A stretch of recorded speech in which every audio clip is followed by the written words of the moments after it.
During the fantasy genre's surge in popularity, the girl was reading a book. It was called The Promise of the World Tree. It was a novel about a couple who overthrew a tyrant and took the throne of an empire. Naturally, there was a bit of sweet romance. And there was also a minor supporting character, Lilith Noella, who was unjustly executed for political conspiracy. And it was into this character that the girl was reborn. She was not happy about this. She did not want to take revenge on Lilith's family. The father treated his daughter badly because his wife died giving birth to her.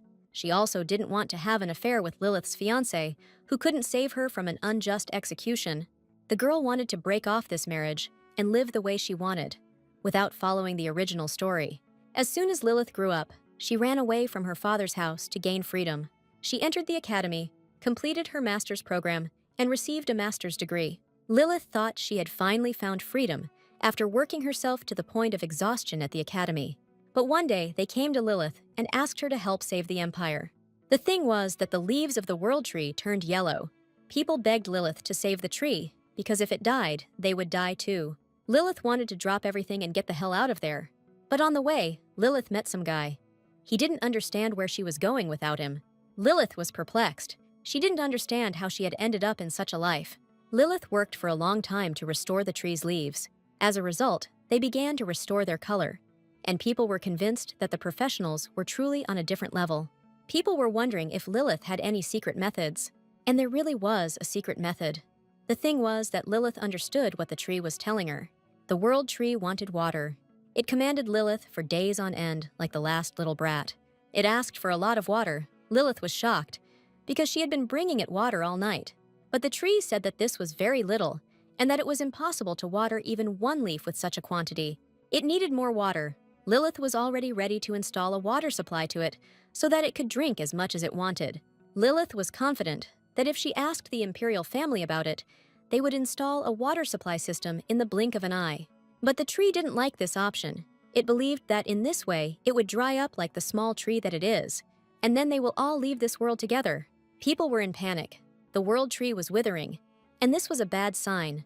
Because of this, the whole world was on the brink of destruction. This story was about poor little Lilith, who just wanted a peaceful life, but was forced to carry water to a tree. The 1,000-year history of the empire on this continent is based on the legend of the world tree. 4 ducal houses served as the pillars of the empire, one of these houses being the House of Noella. It was into this family that Lilith Noella, the youngest daughter, was born. But the Duchess died from a difficult birth. The Duke, devastated by the loss of his beloved wife, began to hate his youngest daughter, so she became the black sheep of the family. She lived quietly, away from the rest of her family, without causing any problems for anyone, but she ended up caught up in a political struggle that involved her fiancé's family. Lilith was blamed for causing the withering of the world tree. In the end, she was mercilessly burned alive. That's all that was written about Lilith in the novel. The girl didn't understand why she had moved into the most pathetic secondary character. Because of this, she had to work like a pony to avoid a tragic fate. But she was no longer in danger of either getting married or burning alive. Because Lilith worked like crazy to gain freedom, Lilith studied at the academy and became a doctor of horticultural sciences. In a small town far to the south of the continent, there was its research center, the only one in the entire empire. Even if she came to work in her pajamas, no one scolded her for it. Lilith realized that it was not in vain that she tried so hard to leave Noelle's domain. Jenny approached Lilith. She was going to read her a list of tasks. A salary could not earn itself. Baron Kale made an appointment. His favorite tree was infested with pests, and a society of aristocratic women asked for 100 flower beds. Count Olga also asked for an urgent visit, but Lilith wanted him to sign up like everyone else. Jenny told Lilith that he promised to pay very well. Lilith agreed to accept him out of turn. Jenny said that Viscount Chelsea wanted to come personally and thank her. Lilith said that there was no need for that. Lilith asked Jenny to deal with it herself. Jenny told Lilith that she knew she was a strange person. Lilith didn't understand why. Lilith knew very well what the aristocrats did to win her favor, but she always pushed them away. Jenny didn't understand why Lilith never accepted gifts beyond her service fee if she was so obsessed with money. Lilith asked Jenny to remind her why she entered the academy. She said that it was to become independent from her family. According to the laws, people who have received an academic degree receive rights that are not influenced by age or family. That's why Lilith studied at this academy like a cursed person. She earned a bachelor's, master's, and doctorate degree in horticulture in just 6 years, all for the sake of freedom. Jenny knew that this was why Lilith chose gardening, as it was not popular among the aristocrats. Lilith was glad that Jenny understood her perfectly. She was her most trusted assistant. That is why Lilith could not stand it when noble aristocrats visited her. Lilith planned to live a long and modest life on the small maintenance fees she had saved. Lilith immediately broke off the engagement in order to avoid an early death. And she opened a research center in the wilderness, far from the imperial palace. Lilith was just going to lead a quiet, peaceful life. Jenny told Lilith that she had one more letter left, and Lilith asked Jenny to deal with it herself. Jenny said that she couldn't do that, because the letter was from the imperial palace. Lilith was perplexed. She did not understand why the imperial palace sent her a letter. In the letter, Lilith wrote that a gardener was needed for the imperial palace. A high fee for success was guaranteed.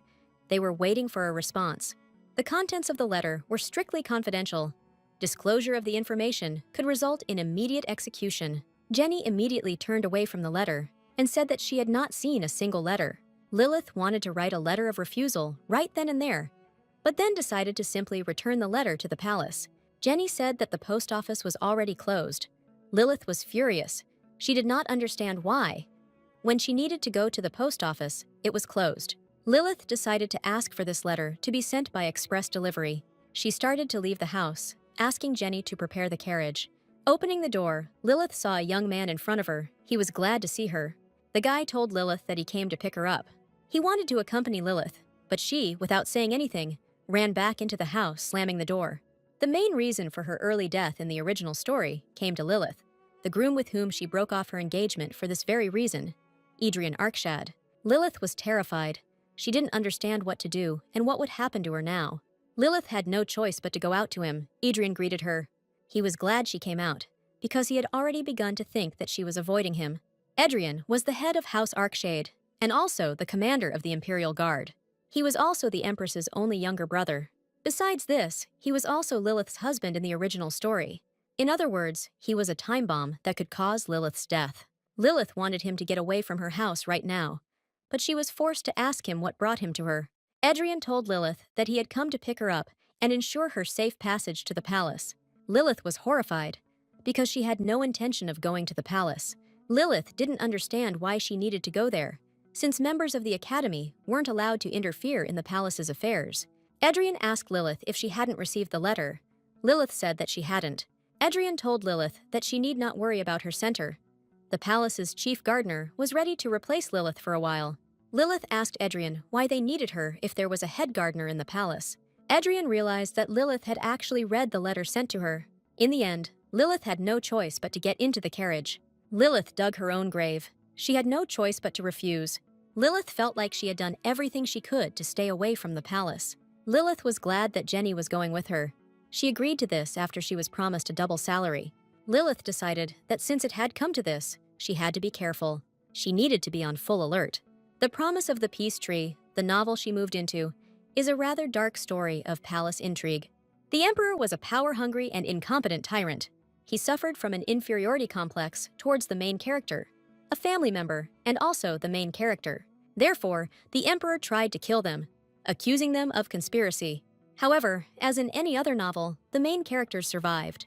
They took the throne, becoming the new emperor and empress. This was just the main plot of the first part of the novel. After this, a political struggle began between the remaining forces and the main characters. Around this time, Lilith died, falsely accused of murdering the World Tree. The good news was that now, when the main characters had recently taken the throne, Lilith could still escape death. The road to the palace didn't bother Lilith much. What made Lilith most uncomfortable was Adrian's overly bright friendliness. Lilith didn't understand why he was acting like an anxious puppy.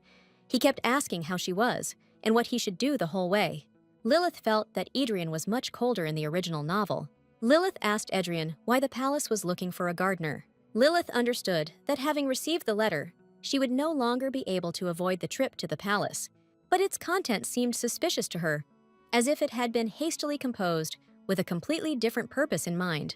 Adrian told Lilith that she was called to the palace because of the World Tree. Lilith realized that he was talking about the very first creation of God, what was at the beginning of everything, the essence that connects the entire continent. about a clot of ancient mana that crystallized and became a tree. Lilith was horrified, as this was the second cause of her death in the original novel. Lilith asked Edrian if it wasn't the magicians and priests who took care of the tree. Edrian said that they had already tried everything possible to restore the world tree, but nothing had changed, so they needed the help of the youngest doctor of horticultural sciences in the Empire. Edrian asked Lilith not to be nervous, as it was just a simple formality. He told Lilith not to worry, because he would be with her all the time. Therefore, Edrian believed that Lilith had nothing to worry about at all. Lilith was horrified, because it was Edrian who was the main source of her worries. Soon Lilith, Edrian, and Jenny arrived at the palace gates. Getting out of the carriage, Lilith saw that very world tree. The tree looked unearthly. Lilith understood why it was a symbol of this novel. After examining the tree, Lilith realized that it was broad-leaved. Apart from the dry leaves, she didn't see any problems. Lilith pulled the leaf and thought about the possibility that its roots might rot. But then Lilith heard a voice that scolded her and said that it hurt. It was the voice of the tree. It did not understand how Lilith dared to touch it at all. The tree did not understand whether Lilith really wanted it to wipe her off the face of the earth. Lilith didn't understand what was happening and why this tree was talking. Edrian approached Lilith and asked if something was wrong. Lilith said that everything was fine. She thought that she just imagined it. But a moment later, Lilith realized that she had not imagined it, because the tree spoke again. The tree was quite noisy, but Edrian heard nothing. Lilith asked Edrian, who had been taking care of the tree until now. Edrian said that there were 3 people in charge of the tree. They were experts in their fields. Lennox from the Magic Tower approached Lilith. It was an honor for him to meet her. There were many rumors about her. Lilith was quite popular in the palace, especially among the scholars, since she chose the profession of a commoner. She rose to the top without any help from her family and left high society behind to move to the countryside. For them, Lilith was the embodiment of an excellent scientist. Lennox was sure that Lilith came to the capital for research. He wanted to get her autograph. Lilith realized that Lennox had a completely wrong opinion of her. She didn't care at all about knowledge. She just wanted to escape from her family and the war, so she fled to the safe walls of the academy. The reason for choosing gardening was the ease of career advancement without competition. Edrian pulled Lennox away from Lilith and reminded her that she wanted to ask these people a couple of questions. Lilith came closer to the tree and asked Lennox if he saw this leaf. Lennox said that this leaf was a fresh golden color. As always, he did not understand whether there was something wrong with it. Lilith said that the leaf turned yellow, but Lennox said that they call it golden. Lennox asked Lilith if there was really a problem with the leaf being golden. There could have been many problems. Lilith decided to start with the basics. She was worried about the terribly dry soil. Lilith turned to Lenoku and asked him how often they watered the tree. He said 2 or 3 times a year. She asked about the volume of water, thinking that it would take a whole pool, but Lennox said that they were giving him a cup of holy water.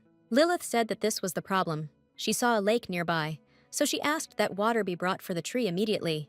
Lennox didn't understand how it could be watered with water from the lake, but Lilith asked him to hurry because it still needed to be trimmed.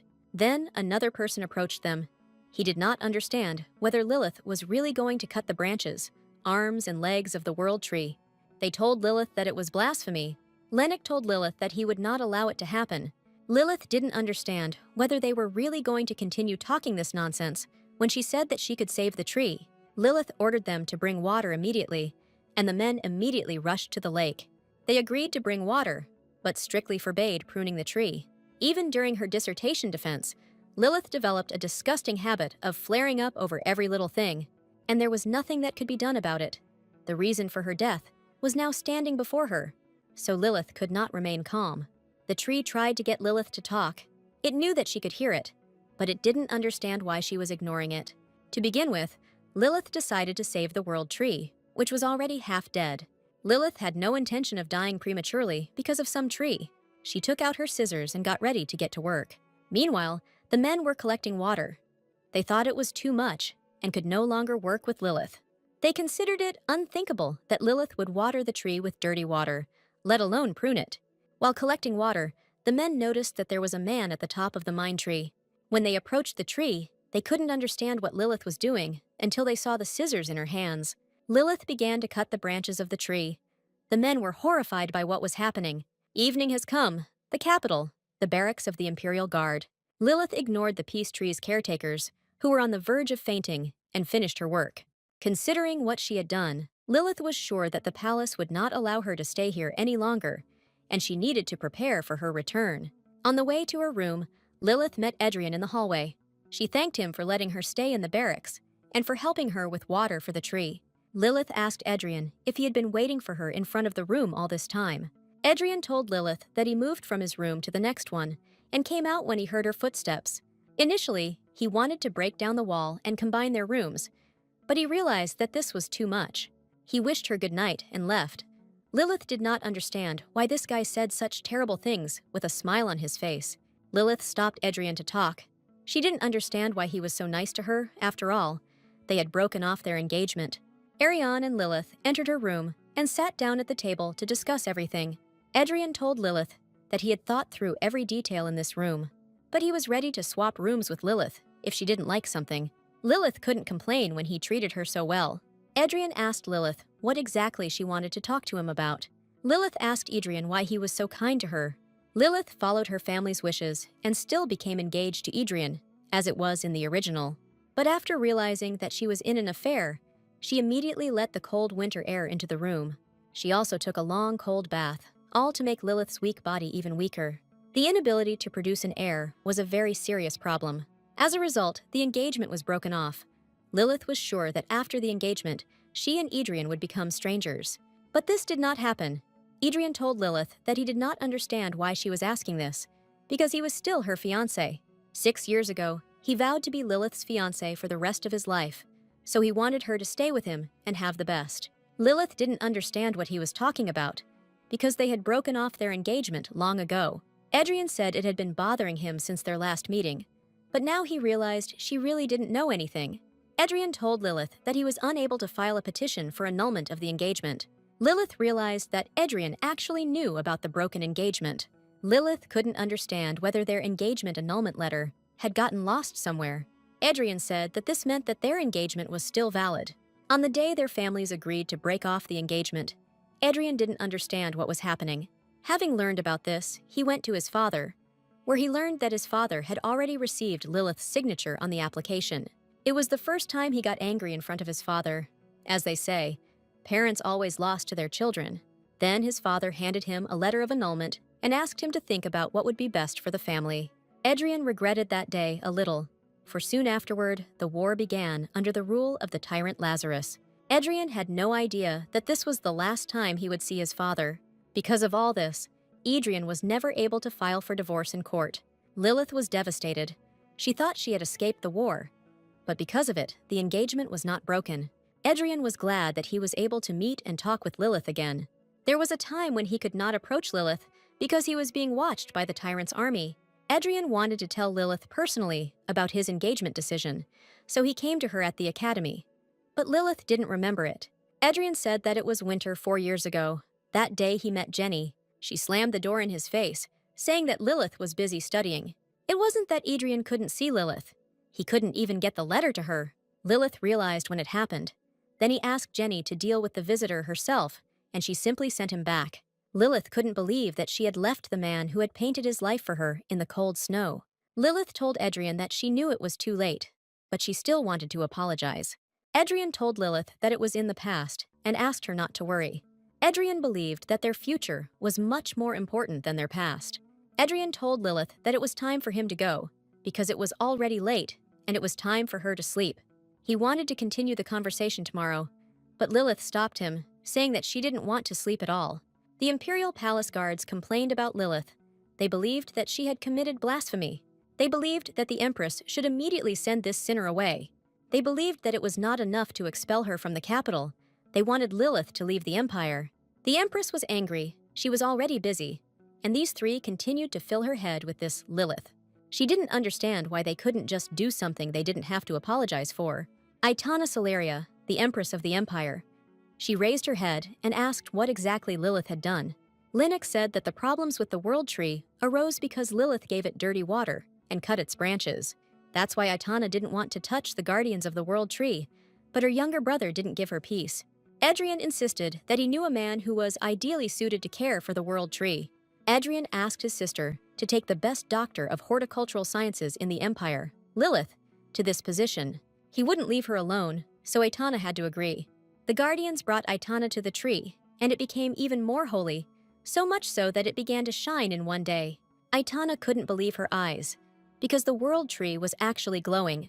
With the previous guardians, it seemed like the tree was about to die. Aitana asked where Lilith was now. Lennox said that she was staying at the barracks of the Imperial Guard. Lilith ordered the guardians to bring Lilith to her immediately, and to do it with the utmost respect. Adrian asked Lilith if she really meant what she said. Lilith said that, of course, she didn't understand why he was so upset, because she hadn't said anything offensive. Lilith realized she should have chosen her words better. Lilith couldn't admit that she did it, so that he would hate her and postpone the wedding. Adrian thought that Lilith was already tired, and it would be better for her to go to bed. Lilith asked him to wait a little longer. Adrian didn't understand whether she really didn't want to sleep that much. Lilith asked him to forget about what she said.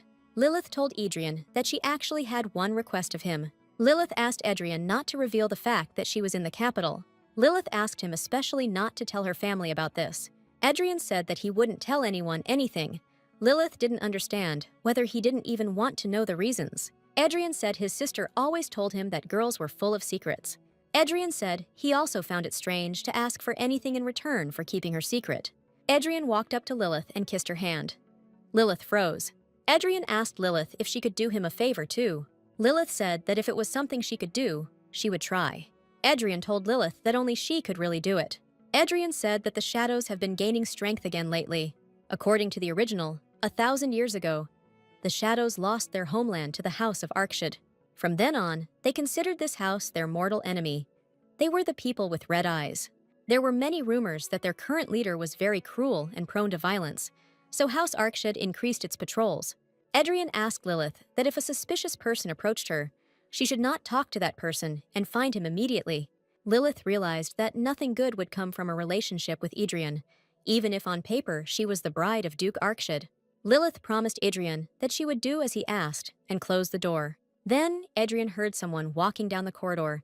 He didn't understand why so quickly, because he had just told Lilith about the shadows. Meanwhile, some man was looking for Adrian. He couldn't find Adrian's room. While the guy was looking around, Adrian had already swung his sword at him. Adrian jumped and pinned the guy to the wall. He was in shock.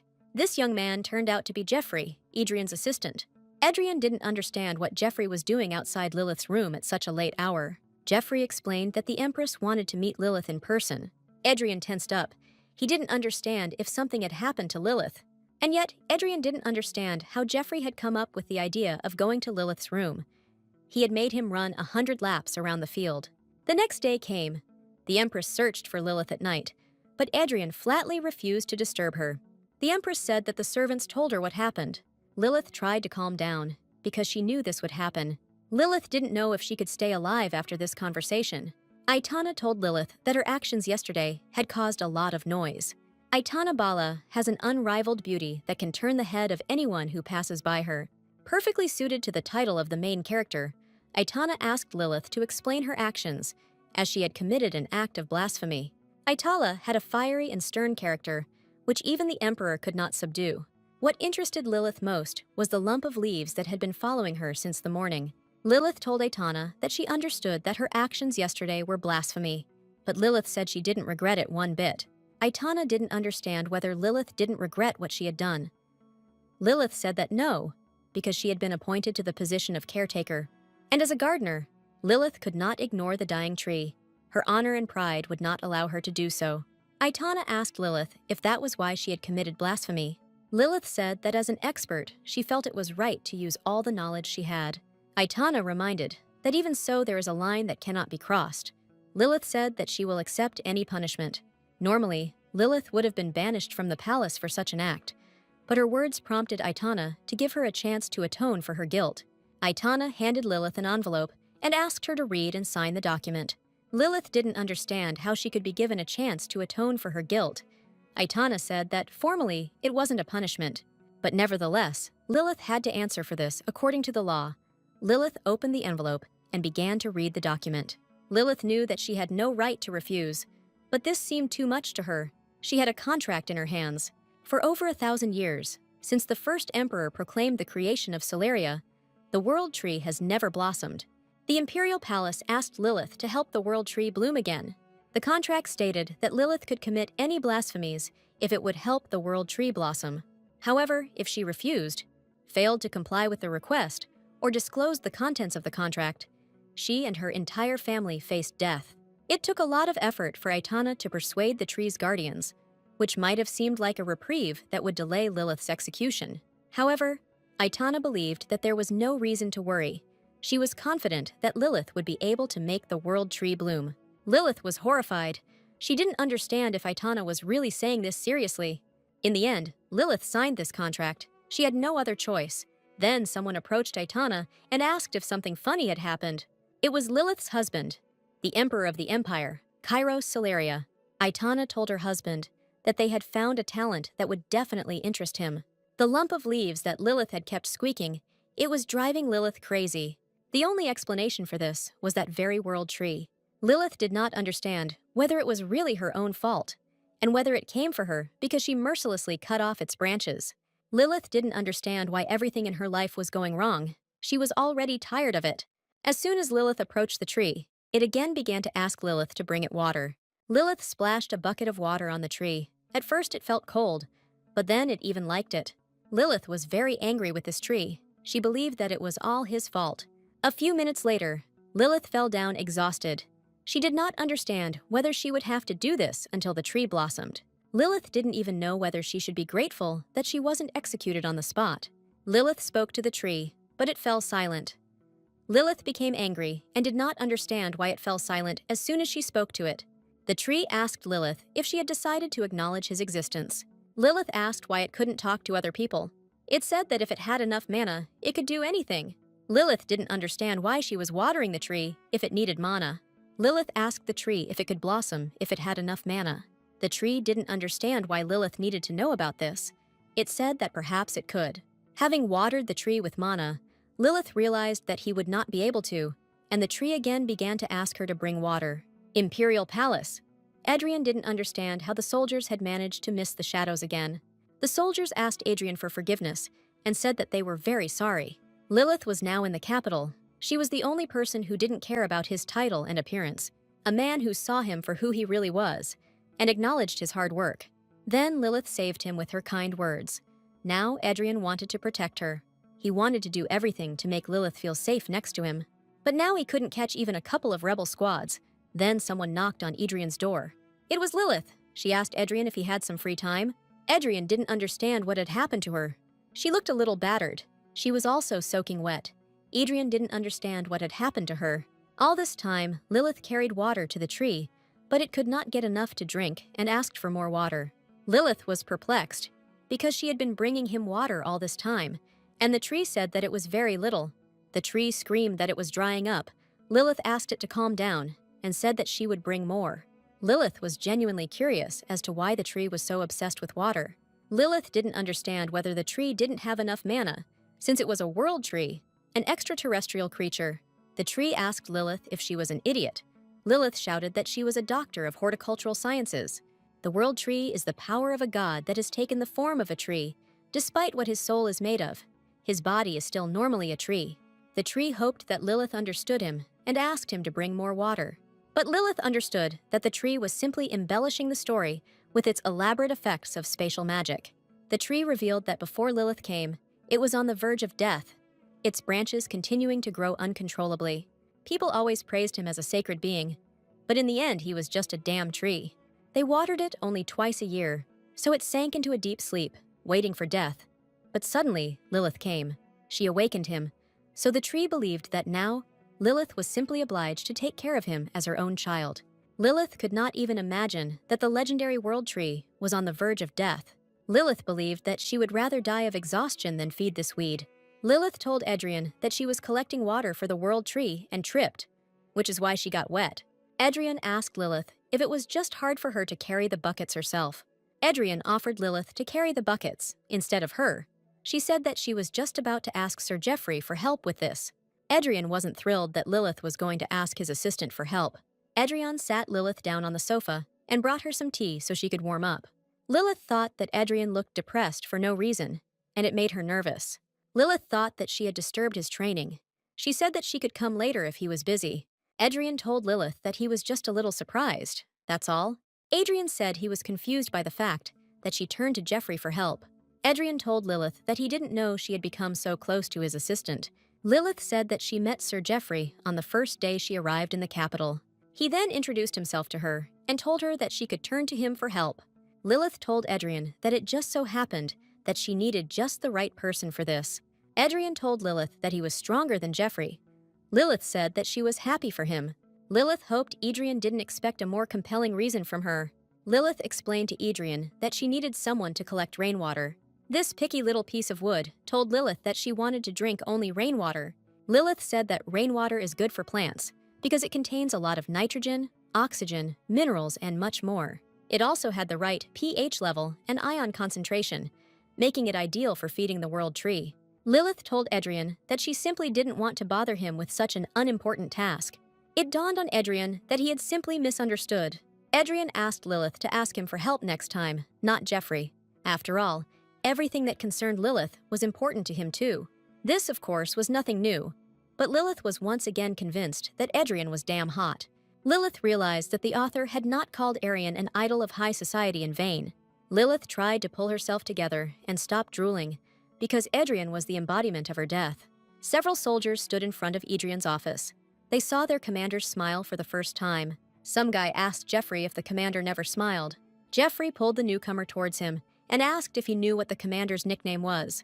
The guy thought Geoffrey was talking about a fucking demon from the last circle of hell, but Geoffrey said there was a much worse nickname. But due to age restrictions, they had to censor it. But still, in front of Lilith, this formidable guy turned into an adorable puppy. Geoffrey thought they were all in for a very interesting story. After Lilith left, Adrian snapped at Geoffrey again. The next day, Lilith was going to go to the city with Adrian, as they had agreed to do so yesterday. Jenny reminded Lilith that she had said she would ask Sir Geoffrey for help. Lilith said she was planning on asking Geoffrey, but then something happened. Jenny realized that if Adrian went with Lilith, she could be free. Jenny caught the leaf and asked Lilith what it was. The thing was flying around like an annoying fly. Lilith said that it fell from the world tree and could be a fairy or a spirit. Jenny thought that was extremely unscientific. Lilith said that she understood this and asked Jenny to keep an eye on it so that it did not fly out of the room. Adrian went to pick up Lilith, and they went into the city together. Lilith looked out the window the whole way. Having arrived in the city, she was delighted. For the last few years, Lilith hasn't gone anywhere because she's been working hard, so she didn't know that the capital had developed so much. It was completely different from what she remembered as a child. Judging by the state of the city, it was impossible to tell that there had been a war there just recently. Because of the shadows, Lilith planned to quickly turn back, but now it seemed to her that it was peaceful enough there and she could calmly look around.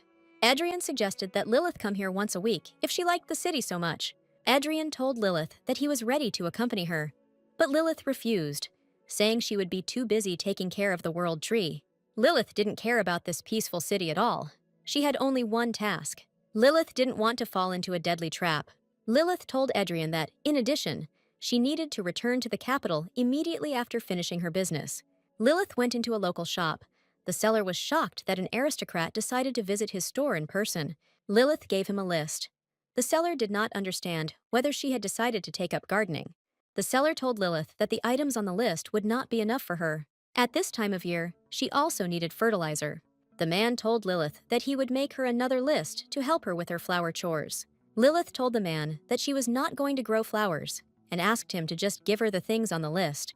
The man didn't believe that the lady wasn't interested in growing flowers for cute little bouquets. Then Adrian approached the man and asked him how long he was going to chatter. Adrian asked the man if he was always so talkative and if he didn't understand when to shut up. Realizing that Adrian could accidentally kill this man at this rate, she asked him to stop. Lilith told Adrian that the man was simply surprised, since aristocrats rarely personally engaged in gardening. Lilith told Adrian that everything was fine, because she was used to this kind of treatment. Lilith thought it would only make things worse if they caused a ruckus here. The man told Lilith that he would let her know when she could pick up her order. Lilith felt like she had said too much, because Adrian hadn't said a word since they left the store. Lilith couldn't keep up with him. She asked the Duke to wait for her. Adrian stopped and asked Lilith why she was calling him Duke Arkshit again. He asked Lilith if she couldn't address him the way she did in the store. Adrian wanted Lilith to call him Ed. It drove him crazy. Lilith thought Adrian was angry, because she called him by his nickname without permission. Lilith apologized to Adrian for calling him that without permission, but they were in a random security store, so she couldn't openly pronounce the name of the Empire's hero. Especially with the shadows on the loose, Lilith told Adrian that she was just trying to keep an eye on him. Lilith told Adrian that if the nickname made him uncomfortable, she would no longer call him that. Adrian walked closer to Lilith and asked if she was testing his patience. Adrian told Lilith that she should know that he always seizes every opportunity.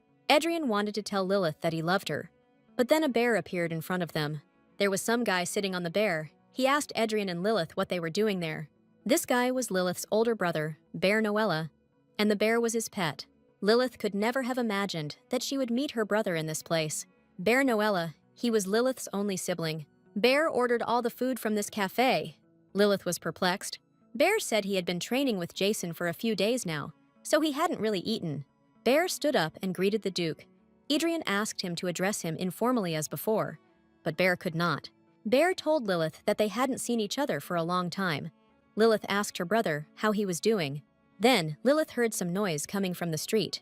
She turned to the window and saw Jason, Bear's beloved steed. Bear told Lilith that he and his precious Jason were doing great. Lilith realized that her brother hadn't changed at all. As a child, he had fought with a bear, and they had become friends.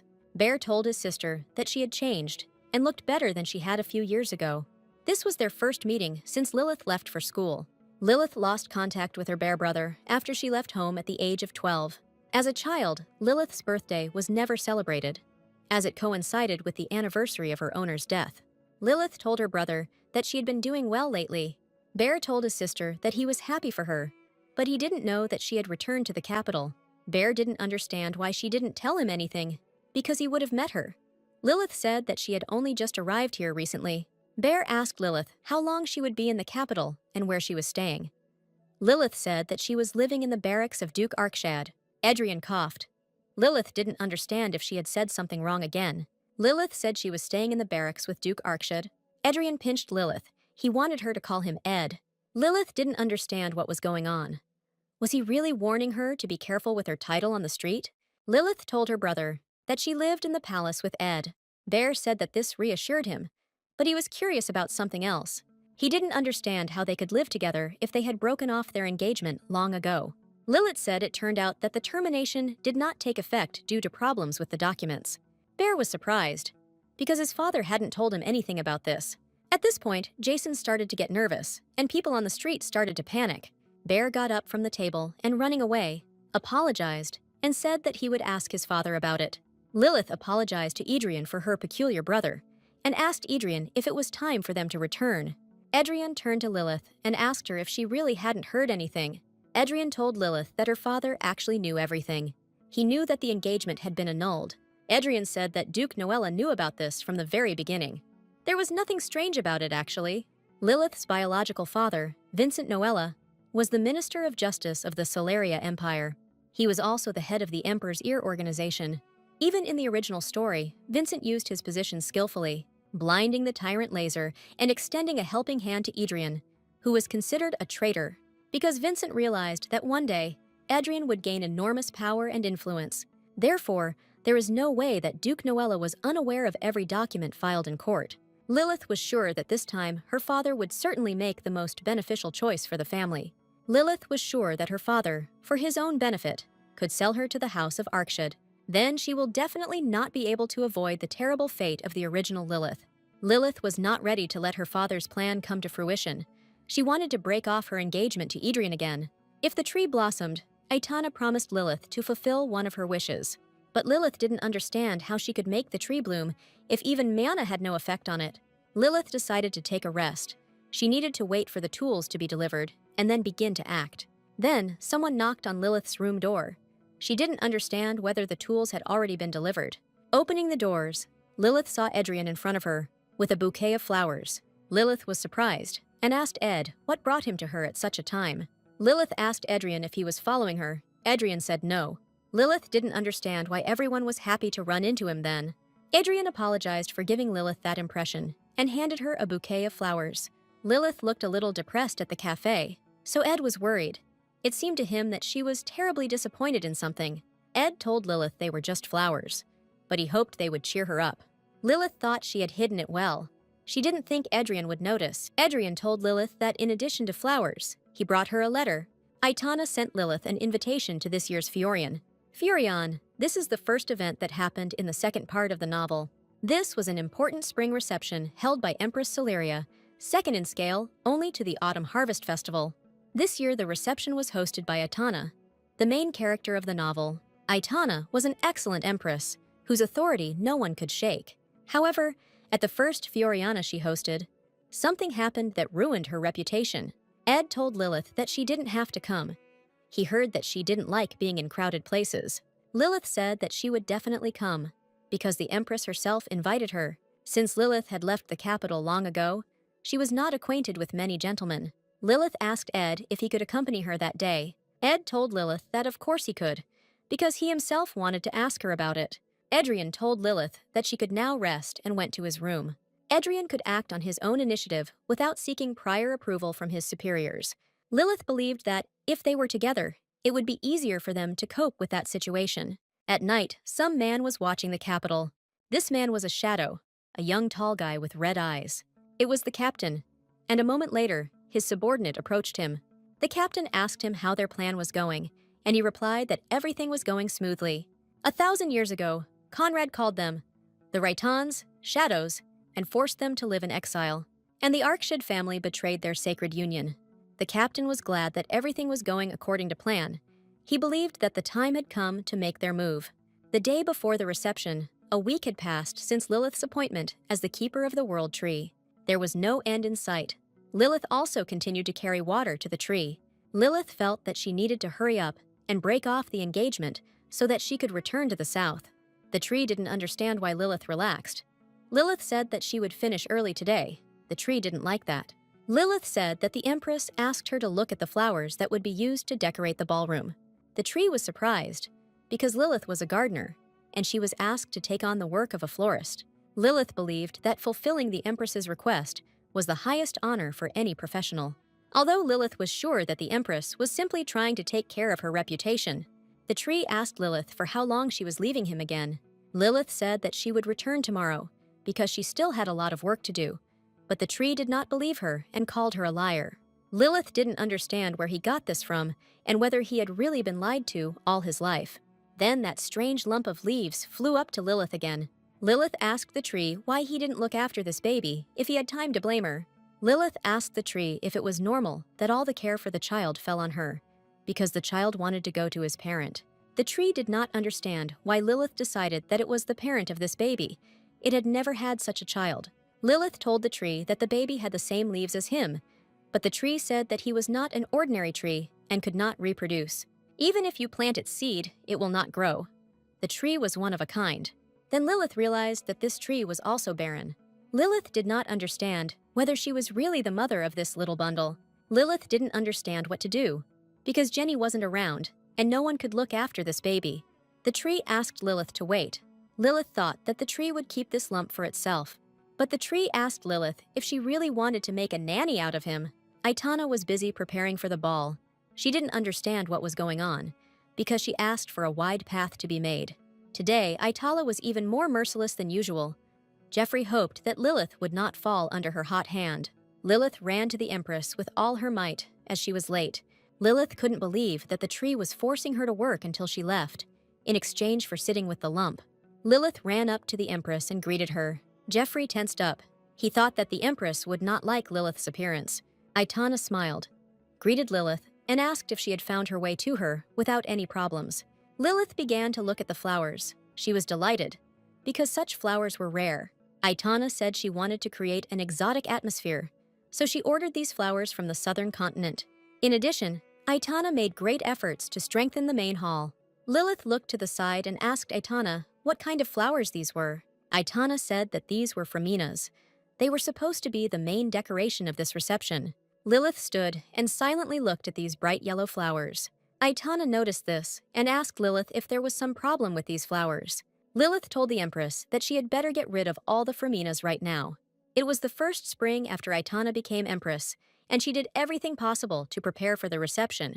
Aitana wanted Fiorian to be a success, but halfway through the ball, some of the guests became ill. Everything was fine, until the guests from the Duchy of Caravaldo began to have seizures and fainting spells. Everything was fine with the other guests, but Aitana began to be suspected of a crime. However, the real criminals were the shadows who bribed the merchant to deliver the Freminas to the palace. The Empress simply fell into their vile trap. People were shocked when Lilith told the Empress to get rid of the jewelry she had put so much effort into. Aitana asked Lilith what she was talking about and why she needed to get rid of the Freminas. Lilith couldn't say she knew the plot, so she said that the Freminas were dangerous because they could be used as poison. Aitana called to the man who was standing at a distance. The man approached and told the Empress that he was ready to swear that the Freminas were not poisonous. He said these flowers are used in festivals on the southern continent, and some people eat them. The man was sure that Lilith had simply confused them with other flowers, but Lilith again said that these flowers were poisonous. The man became angry. He did not understand whether Lilith was trying to slander an innocent merchant. Lilith turned to the man and asked him if he was sure that the Freminas were not poisonous. The man became even more angry, tore off the bud, and began to eat it. He asked Lilith if he would eat them if they were poisonous. The man asked Lilith who and why she was trying to deceive. He thought that she was simply young and ignorant. Lilith said that in the Duchy of Caravaldo, crushed Aurelius were used in all religious ceremonies. They carried this flower with them everywhere and even applied it to their bodies because they believed that it was sacred. Lilith said that Aurelius are non-toxic flowers that grow on the northern continent. The same was done with the Freminas on the southern continent, but if the two flowers were mixed, they would become very poisonous. The man shouted that it was a lie, but Lilith said that the poison causes breathing problems and in some cases even death. Lilith said that Duchess Caravaldo already suffered from lung problems, so these flowers were fatal for her. Lilith told the Empress that people might mistakenly believe that she was trying to harm Caravaldo. The man said that this was complete nonsense, because he had never heard of anything like this. Lilith took out some kind of jar and asked the man if he was sure about it. Raven was the man who drove the original Lilith to death. Lilith couldn't let the man connected to that raven slip away from her. Lilith asked the man to swallow the contents of the jar. Crushed Aurelia. The man didn't understand where she got it from. Lilith said that a classmate from Caravaldo gave it to her for good luck. Lilith opened the jar and poured some of its contents into her palm. Then Lilith swallowed the powder, never suspecting that she would have to use his gift like this. Lilith told the man that this powder had no taste at all, and as she already said, Aurelia itself is not poisonous at all. Lilith held the jar to the man's face and asked him if he would swallow some of the powder. The man understood that if he swallowed it, the powder would react with the Freminas, and he would die from poisoning. But if he doesn't do this, the Empress will understand that he knew that the mixture of these flowers is very poisonous. The man took out a knife and rushed at Lilith. He wanted to take her with him, since he was destined to die. But the man was stopped by Adrian. He did not even let him get close to Lilith. Lilith was scared. She stood and looked at Adrian and that man. Adrian ordered the guards to take the bastard away immediately and find out who he was working for. The man tried to break free, asking to be let go, and saying that he didn't know anything. Adrian approached Lilith and asked if she was okay, and if the man had managed to hurt her. Lilith said that she was fine. Adrian told Lilith that she should leave there immediately, as she had swallowed crushed Aurelia. Lilith realized that Adrian had heard their entire conversation and was worried that she might inhale the Fremina's pollen. Lilith said she was fine because she had prepared fake pollen. Lilith said that she didn't want to harm an innocent person, so she did it in case he didn't buy those flowers on purpose. Lilith said she was simply testing the merchant using the medicine she always carries with her. And since she needed a convincing backstory, she lied that she got the powder from a classmate. Adrian was delighted. He was once again convinced that Lilith was amazing. Lilith said that it was just a routine test, and anyone would have figured it out. But Adrian believed that Lilith was the only one who could deal with something like this. Lilith didn't understand whether Adrian really had to praise her so much. She felt awkward. Lilith believed that now Aitana didn't have to worry about people losing trust in her, and the guests of the Duchy of Caravaldo were not in any danger. Not to mention that Lilith had finally begun to change her destiny. But Lilith felt like she was too nervous, and her body couldn't withstand such a shock. Lilith suddenly felt some weakness and fainted. Lilith woke up already in the room from the squeaking of a lump of leaves. She didn't understand what he was doing here, since she had left him with the world tree. Then Adrian came into her room to see how she was feeling. Lilith said that she was fine, because she just lost consciousness. Lilith tried to hide the lump. She thought it was better to keep it a secret. Adrian stood and looked at Lilith. Then he told her that he was very sorry. Lilith was surprised. She didn't understand why he was apologizing to her. Adrian said that he regretted everything, because as her fiancé, he was supposed to protect her. Lilith said that it was ridiculous, because she was simply overtired and fainted. Adrian realized that Lilith was tired and decided to leave so that she could rest. Following Adrian, Jenny came into Lilith's room and asked Lilith if she was feeling better. Jenny told Lilith that after she fainted, this little bundle of joy was so worried that it didn't leave her side for a minute. Also, Adrian couldn't find a place for himself since yesterday and came to her as soon as she woke up. Lilith didn't understand whether Adrian was worried about her. She thought it was impossible. After all, in the original, Adrian always treated his wife coldly and formally. There were no warm feelings between them, because for him, it was a simple marriage of convenience.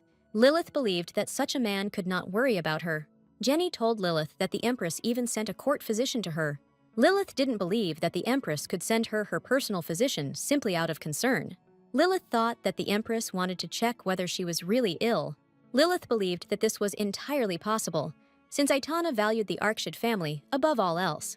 She believed that if the Empress thought that she would not be able to continue the family line, she would agree to dissolve the engagement.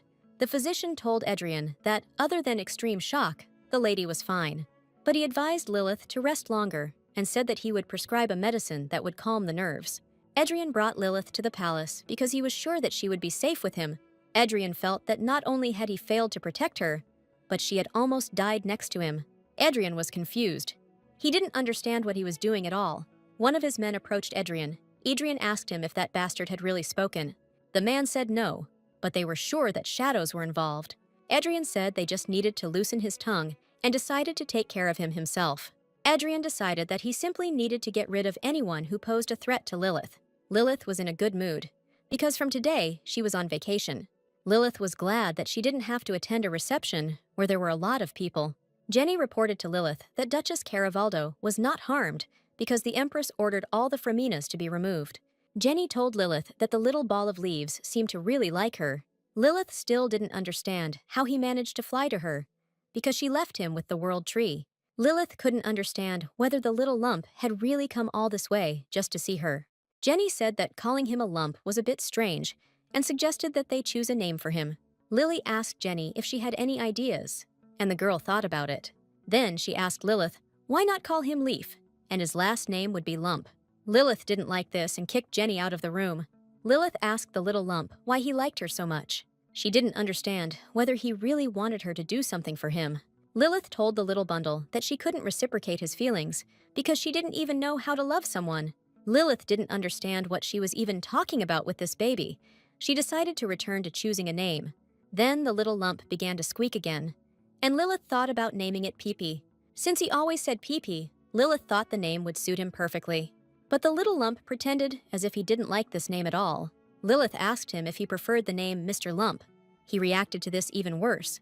Lilith was glad that they decided on the name Pippi. Meanwhile, the reception was in full swing. The guests were dancing and having fun.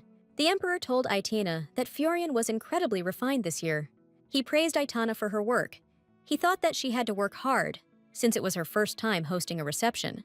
The Empress told her husband that it was all thanks to Lady Lilith. Aitana admitted that if it weren't for Lilith, something terrible could have happened. The Emperor told his wife that it seemed they were now in debt to Lady Lilith. Here in the crowd, the Empress and Emperor noticed Duke Noel. The Emperor did not understand what he was doing there, because the Duke had not attended any events since the death of his wife. The Empress approached Duke Noella and asked him who he was looking for. The Duke, seeing the Empress, immediately greeted her. He congratulated Aitana on the successful holding of the Fioriana and said that the wisteria decorations were especially beautiful. Aitana said that it was Lilith's idea and that she also helped her a lot with the preparation of the Fiorian this year.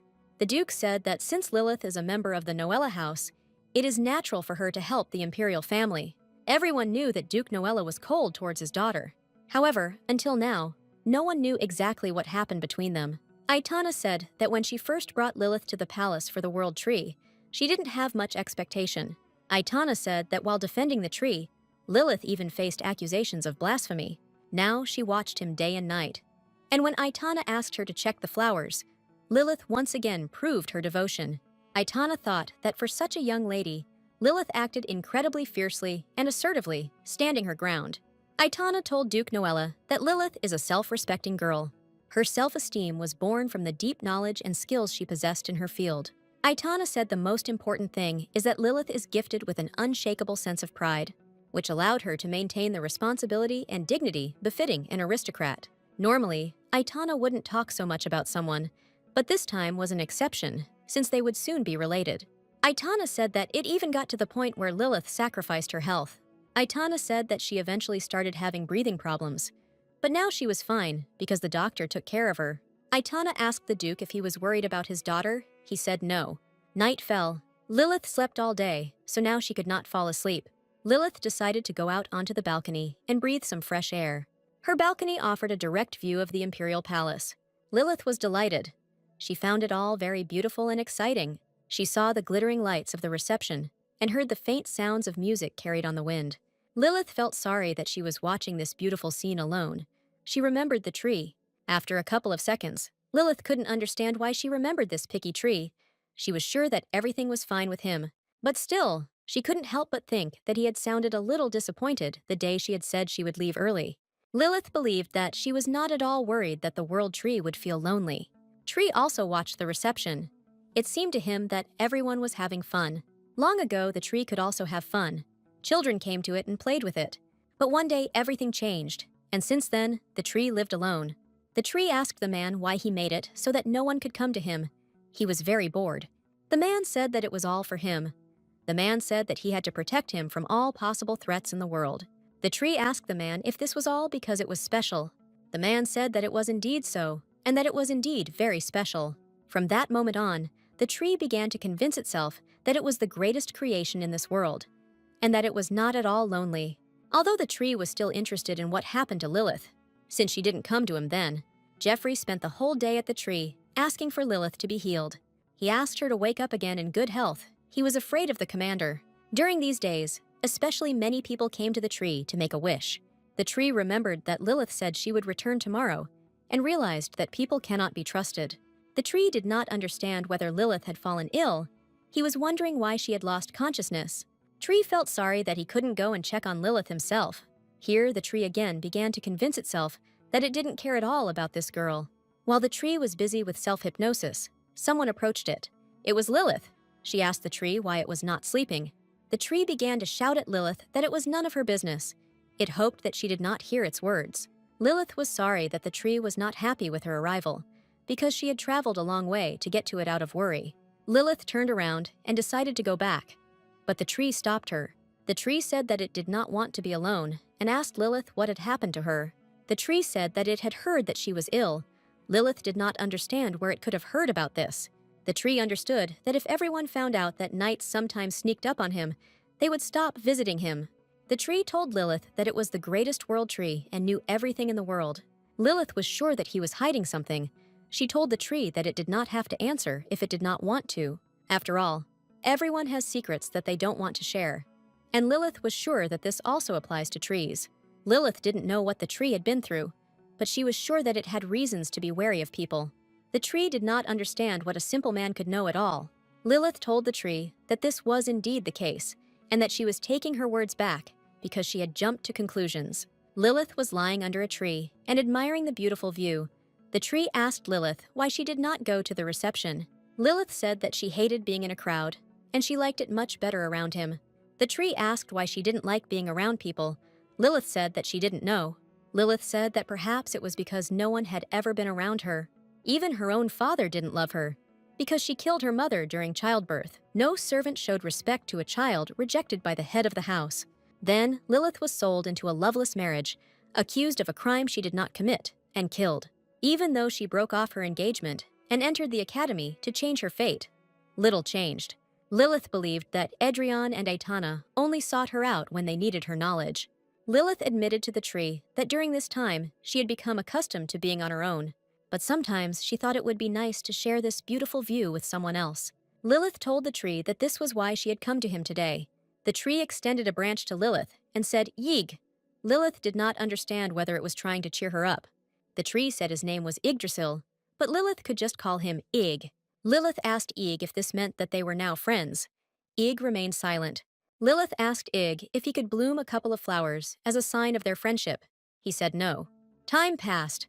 Lilith was angry at the world tree again. She thought that they had become friends. But this scoundrel continued to beg for water and irritate Lilith.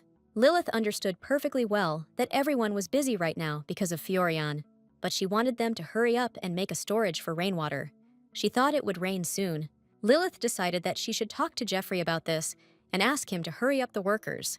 Walking a little further, Lilith met Adrian. She did not understand what he was doing there. Adrian told Lilith that he wanted to ask her the same thing, because she should have rested more, but she was wandering around here. Lilith said that she went to Sir Geoffrey. Adrian asked Lilith why she wanted to meet him again. Lilith said she wanted to ask Geoffrey for a favor, and Adrian said she could ask him. Lilith told Adrian that she thought he was busy, but Adrian told her that he was perfectly free. Lilith told Adrian that she would like to ask him something then. Then it suddenly started to rain, and Adrian suggested that Lilith take shelter in the nearest gazebo. Lilith and Adrian ran to the gazebo and took refuge in it. Adrian asked Lilith if she was okay. He was worried because she was all wet. Adrian began to wipe her down, raindrops running down her chest. Adrian blushed and turned away.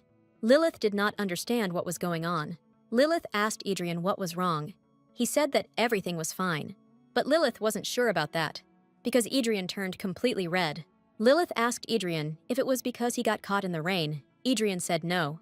Up close, Lilith looked like a sugar pixie, so Adrian needed her to move back a little from him. Adrian told Lilith that he heard that it was she who suggested replacing Freminas with wisteria. Adrian was told about this by the Minister of the Imperial Department of Procurement. He said that it was Lilith who suggested the wisteria, and also provided information on how to quickly purchase it. Lilith wanted to keep it a secret, but it turned out that rumors had already spread.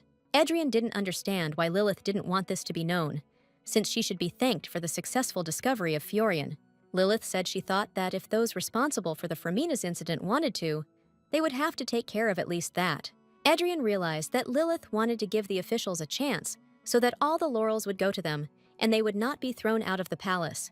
Lilith said it would be unfair if innocent officials were punished because she pointed out the problem. Lilith tried to save people's lives so that they wouldn't be fired without reason.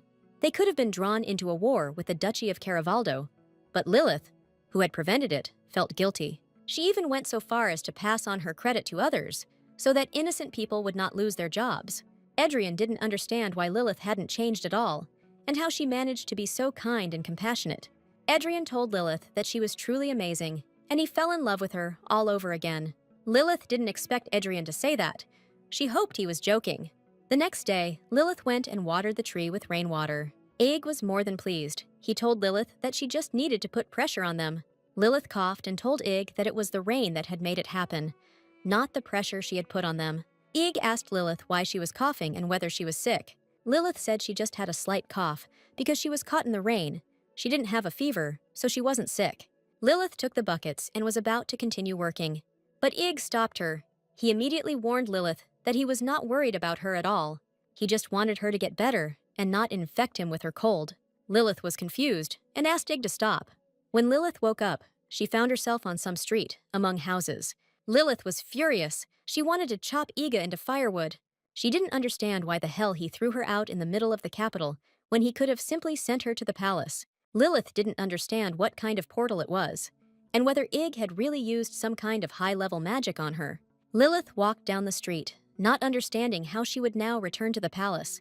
She was dressed like a commoner because she was busy with work and had no way to prove her wealth or status. To begin with, Lilith decided to go out to the main road and find out if she could ride on a cargo cart.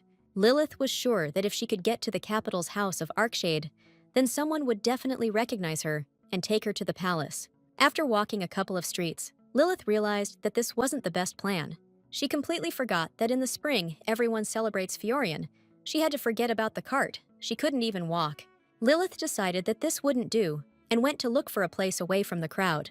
At this time, people celebrated the beginning of spring and had fun. Lilith sat against some wall and didn't understand what to do. She decided to wait until all the people had left. Then a Raitan appeared. People were terrified. Chaos began. They were afraid that he would curse them and could not look at his red eyes. People didn't understand how he dared to come here at all and kicked him out. 1,000 years ago, After the betrayal of the first emperor by Raven and the attempted assassination, the Raitons were cursed with red eyes. Officially, they were considered citizens of the empire, but the Raitons were persecuted by humans. They were also the target of revenge for those who lost friends or family to the shadows. But the shadows are only a small part of them.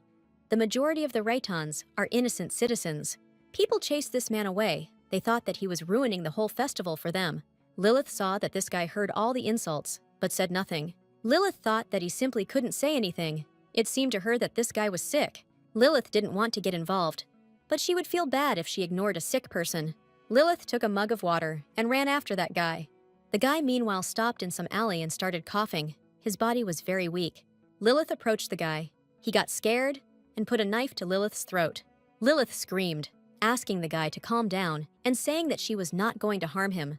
The guy got angry. He wasn't going to trust her right away. Lilith once again asked the guy to remove the knife from her neck. Lilith was scared. She realized that she shouldn't have followed him. Then the guy felt ill again. He started coughing and dropped the knife from his hand. Lilith grabbed the guy and asked him if he was okay. Lilith pulled the guy's hood off and saw his face. He had red eyes and pale skin. He had a face that anyone could call handsome.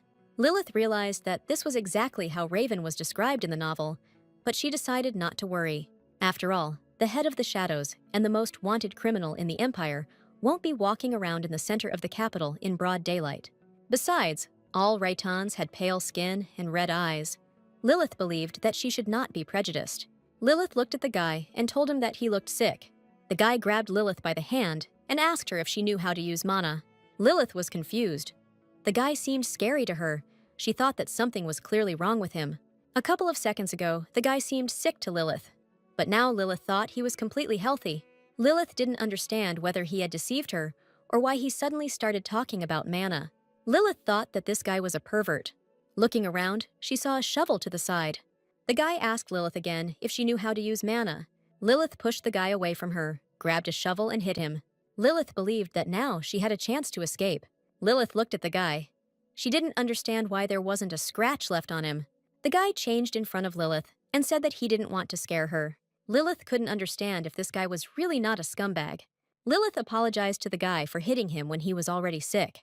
Lilith handed him water. She said that she followed him precisely to give him water. The guy thanked Lilith, but because Lilith was nervous, she started coughing again. The guy handed Lilith his scarf, which was tied to his clothes. Lilith was confused. She thanked him for it.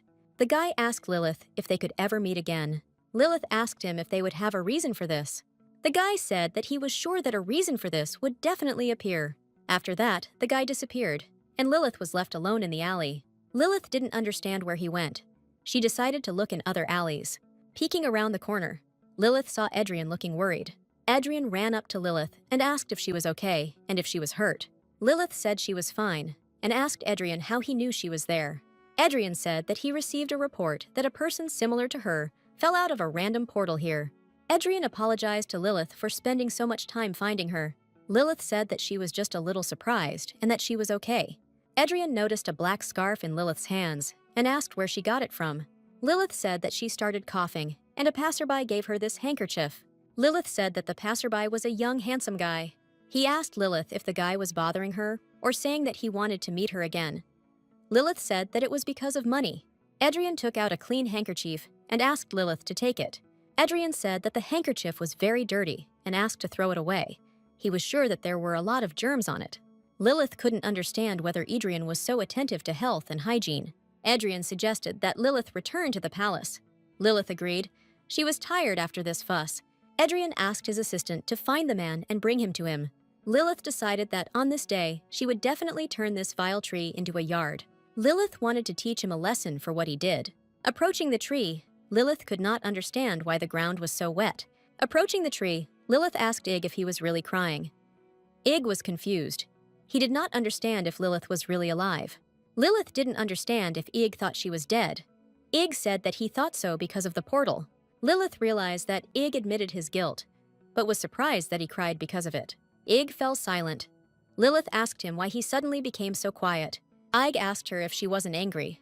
Lilith couldn't say anything, seeing this arrogant tree in such a depressed state. Lilith told Ig that everything was fine. She thought he did it because he was worried about her health.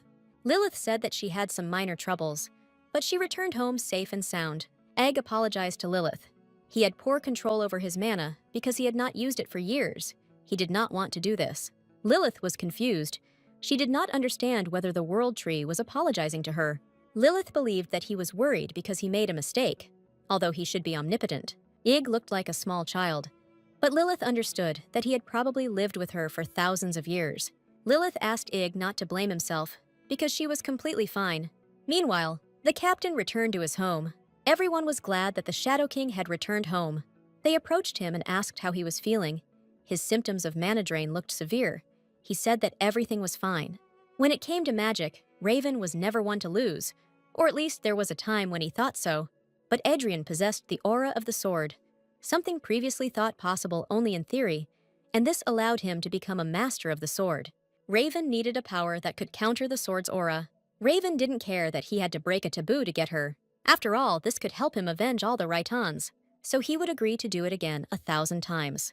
However, when Lilith touched him, the outflow of mana stopped. Ever since Raven started practicing black magic, endless pain had haunted him. But now that pain was gone, Raven wondered who she was. Even though it was the middle of a festival, Lilith was dressed as if she had just returned from work. Raven realized from her constant cough that she was in poor health. Raven couldn't understand why he couldn't take his eyes off her at that moment. Raven decided to put these useless thoughts aside and asked his servants how far they had come in finding Arkshid's weaknesses. Lilith fell asleep under the tree, and Ig was circling around her the whole time. Then Adrian approached the tree. He was just looking for Lilith. Adrian tried to wake Lilith, telling her that she would catch a cold if she slept there. But Lilith didn't want to wake up, so Adrian decided to carry her to her room. Ig was surprised. He didn't think Adrian had such a side. Before Lilith came, Adrian always had a cold expression on his face, but now he looked genuinely happy. Ig began to think that Lilith was, in fact, not needed by him, but by Adrian. Adrian was the captain of the knights, who was obliged to protect the World Tree. He could not leave the capital. Og decided that if Lilith and Adrian got married, everyone would be happy, and he was ready to become their Cupid. The last day of the Fiorian Spring Festival has arrived. Lilith was dressed in a beautiful dress. Everything was ready. Lilith thought it was too much. Jenny said that nothing could be done about it, because it was a gift from the Empress. Lilith said that she chose it herself, but she didn't have much choice. 2 days ago, the Empress sent her a gift and said that if she didn't like the dress, she could tear it into rags. Lilith looked at the 2 dresses. One was bright red, and the second one looked more or less decent. Lilith didn't want to go to the reception in such a flashy dress. She wanted to stay in the room, but Lilith couldn't help but go. It was the last and most important day of the festival, and it is unacceptable for a member of one of the 4 great ducal houses to be absent without reason. Adrian entered the room and was delighted when he saw Lilith. He liked her dress. Lilith said it was a gift from the Empress. Adrian told Lilith that it suited her very well.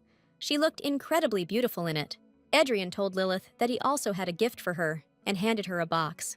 Lilith opened the box and found a lily of the valley necklace. Adrian said it didn't mean anything.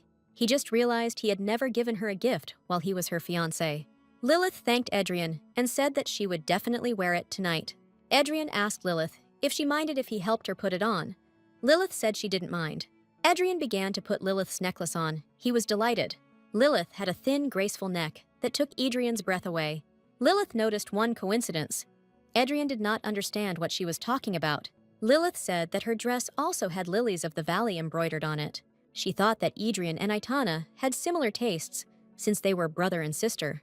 But in reality, it was Adrian who asked Aitana to send Lilith a gift on her behalf.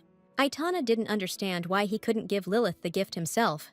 Adrian said it would be too much of a burden. Aitana thought that Adrian had no taste at all. She thought that a red dress would suit Lilith much better.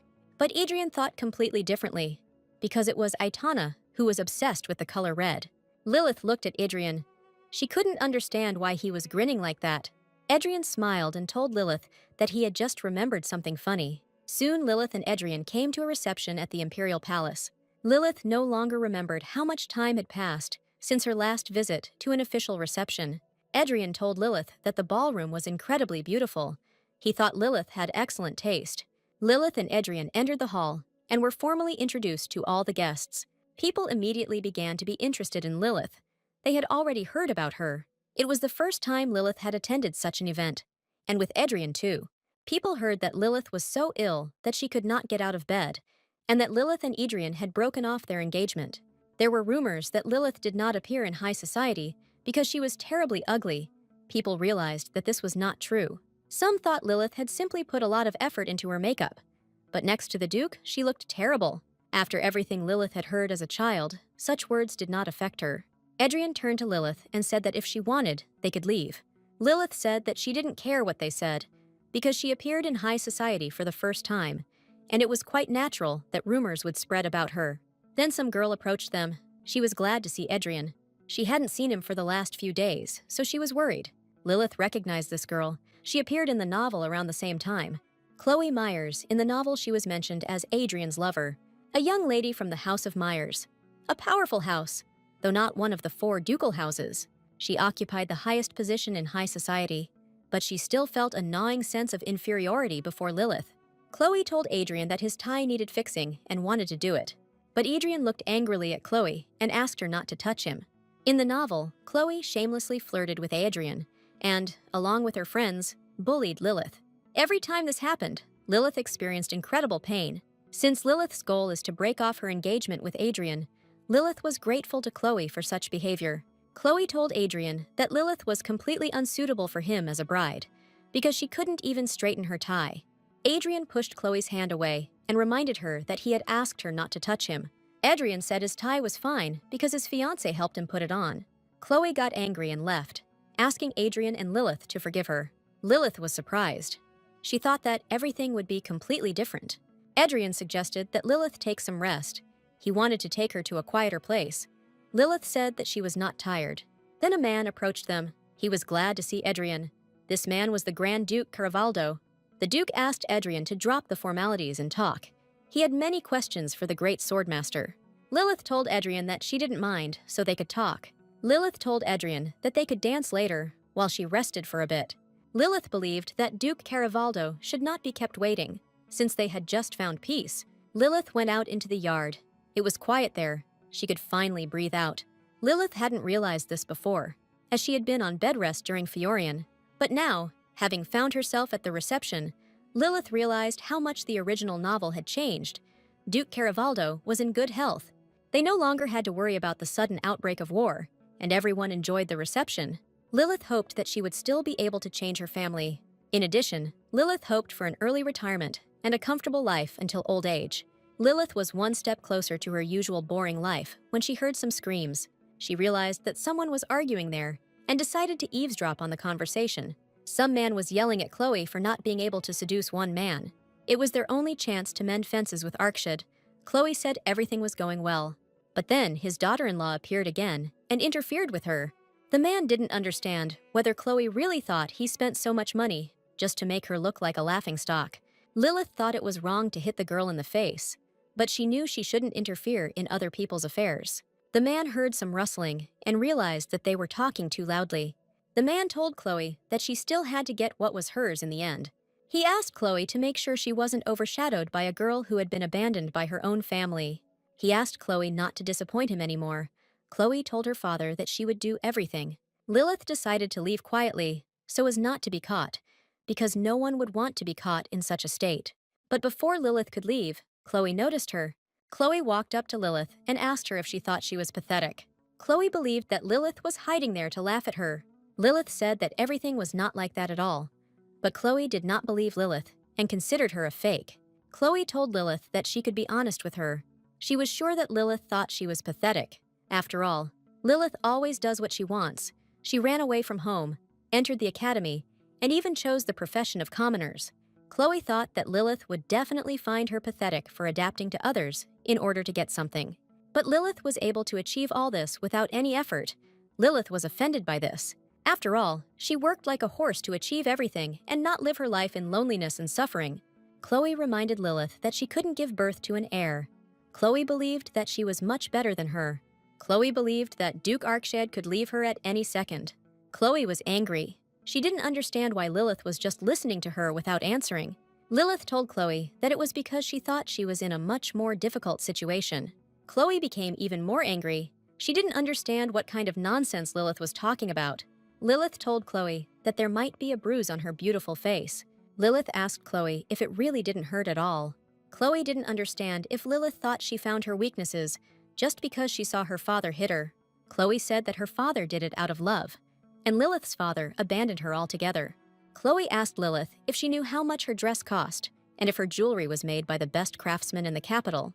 Chloe told Lilith that her father cared about her very much, and she didn't need her stupid pity. Chloe screamed and asked Lilith if she understood it. Lilith looked calmly at Chloe and said that she understood her. Lilith asked Chloe to stop crying. Chloe was a young lady, dressed much more luxuriously than the empress who was hosting the reception. Lilith understood that her clothes were needed only to seduce Adrian. Chloe seemed to not care if others were to be hostile to her or if her reputation was to be ruined in the process. Lilith thought it was impossible that Chloe, a central figure in high society, did not understand this. Chloe asked Lilith not to pretend that she cared about her, because it made her seem rude. Chloe thought that Lilith just wanted to take her away from Duke Arkshid, but it was quite the opposite, because the engagement would be much easier to break if Adrian's next bride was determined. Plus, Chloe reminded her of Lilith from the original, who was desperate to win her father's approval. Chloe asked Lilith again why she was silent, and did she really think she was that pathetic? Lilith asked Chloe if she felt any better. Lilith said that there are times when a person is filled to the brim with anger and needs to let it out with a loud scream. But Chloe believed that Lilith couldn't know anything about this because she lived the way she wanted. Lilith asked Chloe if she was jealous that she was able to enter the academy. Chloe didn't understand what kind of stupid question this was, and who would envy someone who could study as much as they wanted. Lilith said that no lady ever envied her for studying at the academy. They just laughed at her, saying that she was weird. Lilith asked Chloe if she also wanted to study at the academy. Chloe said that this was not true at all, and asked Lilith not to make her laugh. Lilith told Chloe that she hoped she could live her life the way she wanted, not the way her father wanted. After all, this is her life, and she only has one chance, so there is no point in wasting time on other people's desires. Chloe fell silent and stared at Lilith. Lilith realized that she had said too much. Chloe suddenly yelled at Lilith. She was irritating her. Chloe didn't want to listen to her anymore, and was about to leave. Lilith realized that she had crossed the line. Suddenly, Chloe turned to Lilith and asked her why she was standing still. Lilith asked Chloe if she wanted her to come back with her. Chloe seemed nice to Lilith. Lilith told Chloe that if they were seen together, nothing good would come of it. After all, she had a bad reputation. Chloe told Lilith that she really was weird. Chloe told Lilith that she could stay, but it was time for her to go back. After a while, Lilith also returned to the hall. She was trying to find Adrian. They should have finished their conversation with the Duke long ago, when someone approached Lilith. It was a young fellow. His name was Lloyd. He was from the House of Velenju. Lloyd asked Lilith if he could have his first dance with her. Following Lloyd, a couple more guys started asking Lilith this question. Lilith was confused. She didn't understand what was happening here and what had happened to them. Someone asked Lilith if he could take Adrian's place if they broke off their engagement. Lloyd believed that if the OR took in the wandering lady, Noel's house would be in his debt.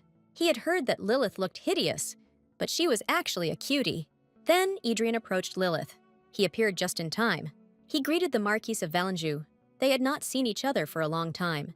Lloyd was confused. He did not expect to see Duke Arkshid. Lloyd looked around and didn't understand when everyone else had managed to run away. He asked Lilith if she would mind dancing with him. Lilith asked him to wait a little. She wanted to talk to the Marquise. Lilith looked towards where Lloyd had just been standing, but he was no longer there. Lilith thought that something very important had happened to him, and he had left. Adrian and Lilith began to dance, Adrian holding her closer to him, which made Lilith uncomfortable. After a few minutes, Lilith relaxed, which she found surprising. She had never been this close to Adrian before. Adrian asked Lilith if she liked dancing. Lilith said no. She was bad at everything that had to do with coordination of movements. Even now, Lilith was trying her best not to step on Adrian's toes. He believed that there were many students at the academy who invited her to dance, but Lilith said that she did not attend receptions in those days. Adrian picked up Lilith. She was a little confused. As Adrian began to lower her, Lilith's heel landed on his foot. Adrian asked Lilith if she was okay, and she said that she stepped on his foot with her heel. Adrian hugged Lilith and said that everything was perfectly fine. She was so light that it felt like a feather had fallen on his feet. Lilith understood that her dress alone weighed many times more than a feather. Adrian asked Lilith not to worry about it. Adrian asked her to rely on him. Adrian told Lilith that she didn't need to be nervous. Lilith felt strange. She didn't understand whether Adrian's hands were always so hot. Lilith didn't understand why she couldn't look him straight in the eyes. Lilith felt someone's gaze on her. Lilith turned around and saw the Emperor looking at her. She felt uneasy. Kairos was known as an incredible and wise ruler. He was always looking for talented people who would serve the country and the people. That's why he got the nickname Collector of Talents, or Master of Driving People to Death. The old man next to him was the most talented chancellor of the empire. He was already over 90 and had already been refused resignation for the 100th time. Lilith didn't understand why these two were looking at her so intently. Lilith understood that if she fell into his hands, she too would become an overworked slave. Adrian noticed that Lilith had become distracted from their dance. Lilith pointed to the side and told Adrian that Duke Caravaldo was tap dancing. In a moment, Lilith disappeared, and Adrian didn't have time to say a word. Lilith realized that she was close to falling into the clutches of the Emperor. Later, she was going to apologize to Adrian and Duke Caravaldo. Lilith stopped to rest, but then her father approached her and asked what she was doing there. 6 years have passed since Lilith last saw her father. The last time they saw each other was the day they signed the papers to end their engagement. The man told Lilith that he heard that she had recently returned to the capital. He did not understand why she did not come home. Lilith was confused. This wasn't like his father. He got straight to the point. At least this meant that Lilith didn't have to bother asking about his affairs. She asked her father how he knew about it. The man did not understand whether Lilith thought that he would not find out. He told Lilith that she had had enough fun and asked her to come back. Lilith asked her father why she needed to return home. The man said that a member of Noella's house should not walk around in public and become a source of rumors. Lilith understood what was going on, although for a second it seemed to her that he was worried about her. But for this man, only the reputation of his family was important. Lilith asked her father why he hid the fact that her engagement to Adrian was not dissolved. The man told Lilith that he had not hidden it. She had simply never asked about it. The man felt that he shouldn't have answered a question that wasn't even asked. Lilith was angry. She thought that he should have at least told her about it for the sake of decency, but he didn't show her even that little bit of respect. But Lilith understood that she had nothing to expect from her father. Jonah should have gotten used to it long ago. Then someone called Lilith. Adrian, who had been trying to find her since then, approached them. Seeing Lilith's father next to her, Adrian was at a loss. Adrian came closer to them and greeted the Lord. Adrian said that it was time for them to go, since Lilith wasn't feeling well. After this, Lilith and Adrian began to leave. The man stood and watched them go. He stood and thought about how his and Vanessa's daughter had grown up. The man felt sorry that he could not keep the promise he made to his wife. But still, Lilith managed to grow up just like her mother. She became like a mother, not only in appearance, but also in character. Lilith was an exact copy of her mother. The man hoped that the decision he made was the right one. Then someone approached him and said that they had confirmed the location of Lord Beer. The young master trained at the waterfalls of the Gawa Mountains in the east. The man didn't understand who Beer took after. He and Lilith were completely different. The Lord ordered the man to go to the mountains and bring Beer home. Lilith knew that her father never worried about her, and for the last 6 years, he didn't care whether she was alive or not. But as soon as they met, he began to tell her not to go out and not to ruin the family's reputation. Lilith thought it was mean. She tried not to be disappointed, because she didn't even hope that he would change. But Lilith wanted him to at least ask how she was doing. Lilith didn't understand what she had done to deserve this. Adrian turned to Lilith and asked if she was okay. Adrian said they were there and invited her inside. Lilith stood in front of the building and did not understand where they had come. Then she looked up and saw the coat of arms. She was shocked. Adrian brought her to his family's estate in the capital. Adrian apologized for that. He was sorry if he had gone too far, but it seemed to him that she did not want to stay at the reception any longer. Adrian told Lilith that he wanted to show her something, and he thought that today was the perfect day for it. Lilith and Adrian entered the house, where servants were already waiting for them. The butler greeted Lilith and said that they had been looking forward to her visit. Lilith was depressed. She ran away from the reception because she did not want to become the Emperor's slave, and as a result, she ended up in the house of Arkshid. Lilith did not understand why all the servants were so respectful to her. They treated her like the mistress of the house. Lilith realized that this was quite logical, since her engagement with Adrian was still valid. Lilith believed that Adrian had brought her here because he was afraid that she might make a mistake at such an important banquet. Adrian took Lilith into the bedroom. He said that he wanted to show her this particular place. He decorated this bedroom especially for her. Adrian asked Lilith if she liked it. Lilith stood there and knew she wouldn't be able to use it when they broke off their engagement. Lilith approached the door. It seemed very suspicious to her. Lilith opened the door, and behind it was another room. Lilith stood and looked at it. Adrian said that this was his room. He said that after the wedding, he planned to combine the rooms. Lilith did not understand why it was necessary to make a wall at all. Adrian said he did it in case she needed a place to stay. Adrian wanted to create a place where Lilith could rest in comfort. He said that this home was rightfully theirs. Lilith understood that this room was not for her, but for Adrian's future wife. She understood that Adrian had simply created this room for his family, as he always did. Adrian asked Lilith if she wanted to look around. He could show her everything. But then a man approached Adrian and whispered something in his ear. Adrian's expression immediately changed, and he apologized to Lilith. He said he had some things to take care of downstairs and promised to return as soon as possible. Lilith asked Adrian what happened. He said that nothing serious happened. Adrian told Lilith that sometimes rats appear in the house. He told Lilith that it was late and it was better for her to stay here. Adrian went down to the basement. There was a man in one of the cells. Adrian ordered the servants to bring this guy back to consciousness.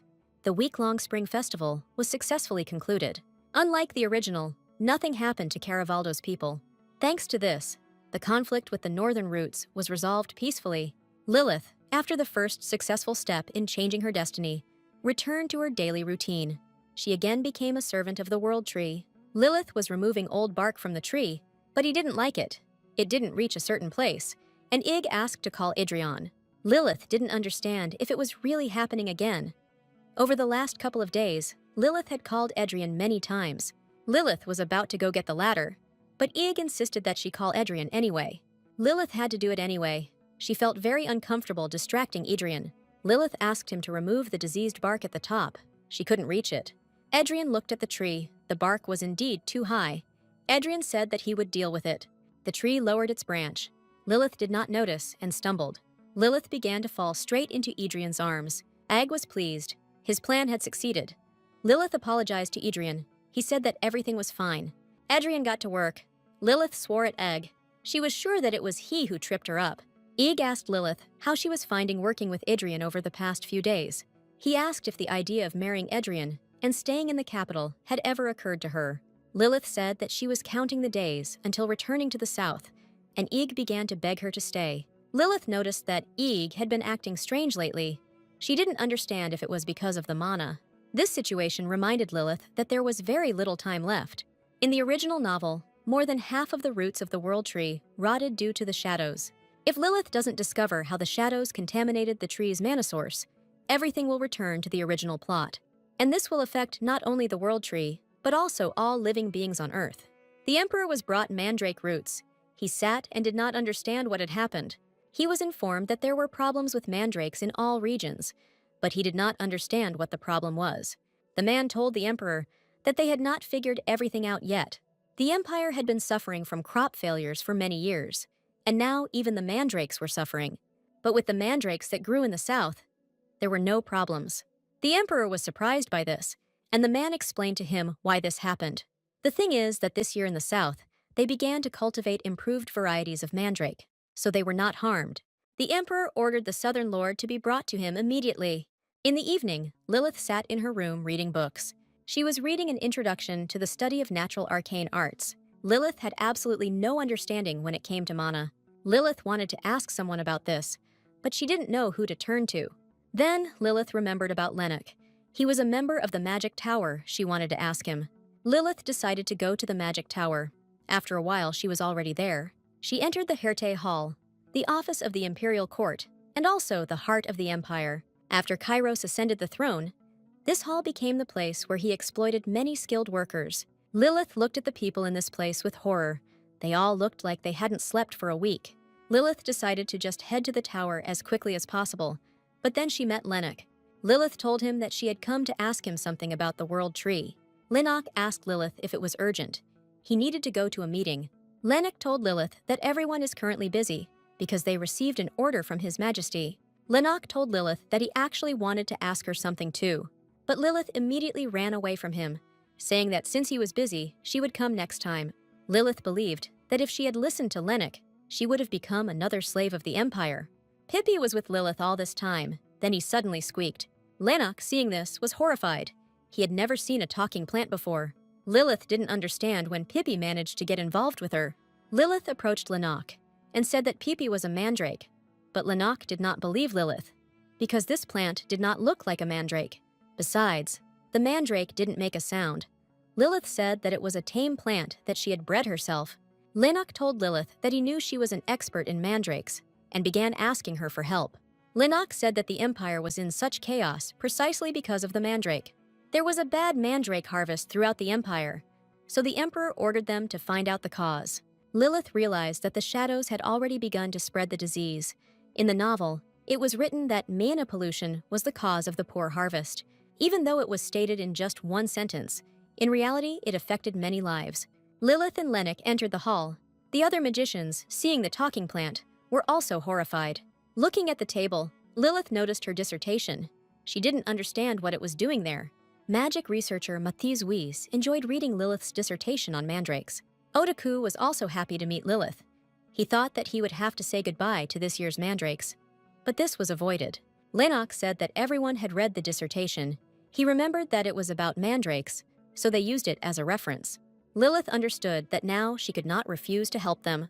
Lilith believed that this was for the best, because if she told about the pollution of the mana, she would be suspected of conspiring with the shadows. Lilith wanted to help them with the mandrakes, and subtly hint that the mana source might be contaminated. And then the magic tower will understand that it is the shadows that are polluting the source, and the officials will take care of everything else. Lilith said she was ready to help. Lennox said that then she would become the official advisor to the first research group. Lilith said that she would help them just like that. Because she still needed to take care of the tree, Lennox believed that she should become an official. This way she could receive a salary, but Lilith said that she didn't need it. She didn't want to attract the Emperor's attention. She just needed to solve the world tree problem, and then she could enjoy her retirement instead of working herself to death. Lennox told Lilith that he felt awkward receiving her help without giving anything in return. Lennox decided to start by sharing the materials he used. Then someone entered their hall. This man immediately recognized Dr. Noel. Lilith also recognized this man. It was Viscount Chelsea. Viscount Chelsea was also very surprised to see a talking plant. Chelsea realized that Lilith had also been assigned to investigate the recent incident, and he believed that this job was just right for her. Lilith had a bad feeling about this and asked Chelsea what brought him here. Chelsea said that because of the excellent quality of the mandrakes grown on his property, he had been summoned to the palace. Chelsea told Lilith that he told her that it was all because of the variety she bred. Chelsea was the Lord of the South. Lilith remembered that the topic of her dissertation was a study of mandrakes' resistance to pollution, but she vaguely remembered that conversation about Viscount Chelsea when she was in the South. Lilith did this only for the sake of a good life after retirement. Then two guys approached her and said that they wanted to see her. Soon these two guys brought Lilith to the Emperor. He told Lilith that he had heard that she was a very talented gardener. Lilith greeted the Emperor and said that the rumors were exaggerated. The Emperor realized that Lilith was quite modest, and he said that he had a task for her. Lilith was presented with a document. The Emperor said that all the details were written in it. Lilith was appointed as an advisor to the investigative team and was expected to assist in the investigation. Lilith was appointed to the position of political preserver in the field of gardening. The Emperor promised Lilith that he would never treat her badly. After all, she was a talent that was under his wing. The Emperor said that bonuses would be determined depending on her results. Lilith was tormented by vague doubts. She understood that if she signed this document, she would lose the opportunity to leave the capital. The Emperor told Lilith that if she had already read everything, she could sign. Lilith had to sign a document. Now, in a world where people live on average to 60 years, she will work until she is 90 years old. Then the Emperor saw a talking plant next to Lilith. His reaction was no different from the others. After signing the contract, Lilith spent many hours in the library working. She was so engrossed in the mandrake problem that she didn't even ask about the world tree. Lilith didn't know that she would be so busy. She wanted to tell Ig that she wouldn't be able to come to him anytime soon. Lilith hoped that Ig wouldn't be too upset and would understand her. Approaching the tree, Lilith saw a child on its branch who said that he was glad to see her. Lilith was in shock. She didn't understand what the child was doing there. Lilith did not understand whether an outsider had entered the sanctuary, and if he was discovered, he would be killed. Lilith told the child that it was dangerous for him to be there and asked him to come down. The boy immediately jumped off the branch and asked Lilith what she was talking about. Ig asked Lilith to bring him some water, since she had already come. Lilith recognized this voice. She did not understand how this was even possible. Ig said that he had always been able to take this form, but just hadn't done it lately because it required a lot of mana. Ig told Lilith that he was able to do this thanks to her. With her help, he was able to restore a lot of mana. Previously, Ig seemed to Lilith to be an ordinary harmful tree that constantly chased her away. But now that Lilith saw Ig as a child, he seemed very cute to her. Lilith approached Ig and asked if he was cold. She wanted to throw a blanket over him, but the blanket passed through Iga and fell to the ground. Lilith didn't understand what was going on. Ig said that there were several limitations in human form. He couldn't touch anything, couldn't move far from the tree, and other people couldn't see him. The average mage could see a simple talking lump of mana. Lilith walked up to Ig and touched him. To her, he was just an ordinary man. Ig realized how warm it was. He enjoyed Lilith's touch. Lilith looked at Ig. He was standing on the ground. She was confused because he said that he couldn't touch anything. Lilith thought that since he was an all-powerful tree, perhaps he could become tangible. Lilith couldn't understand how such a quantity of water could fit into his small body. Then Lilith decided to play a little with Ig. She ran after him. After some time, they were sitting together under a tree and resting. Lilith said that she would be a little busy because His Imperial Majesty had entrusted her with something. Ig told Lilith that when Kairos spots someone talented, he doesn't let them go. Lilith, annoyed, told Ig that she was glad to be noticed. Lilith stood up and walked away from the tree. Ig asked her if she was leaving already. Lilith said she had mountains of work to sort out by tomorrow, and she barely found time to come to him. Ig followed Lilith, but soon stopped. He could go no further. It was as if some wall was holding Iga back. Lilith was surprised. She didn't understand if all this was also because of his mana. Ig told Lilith that he hoped she would come tomorrow or the day after.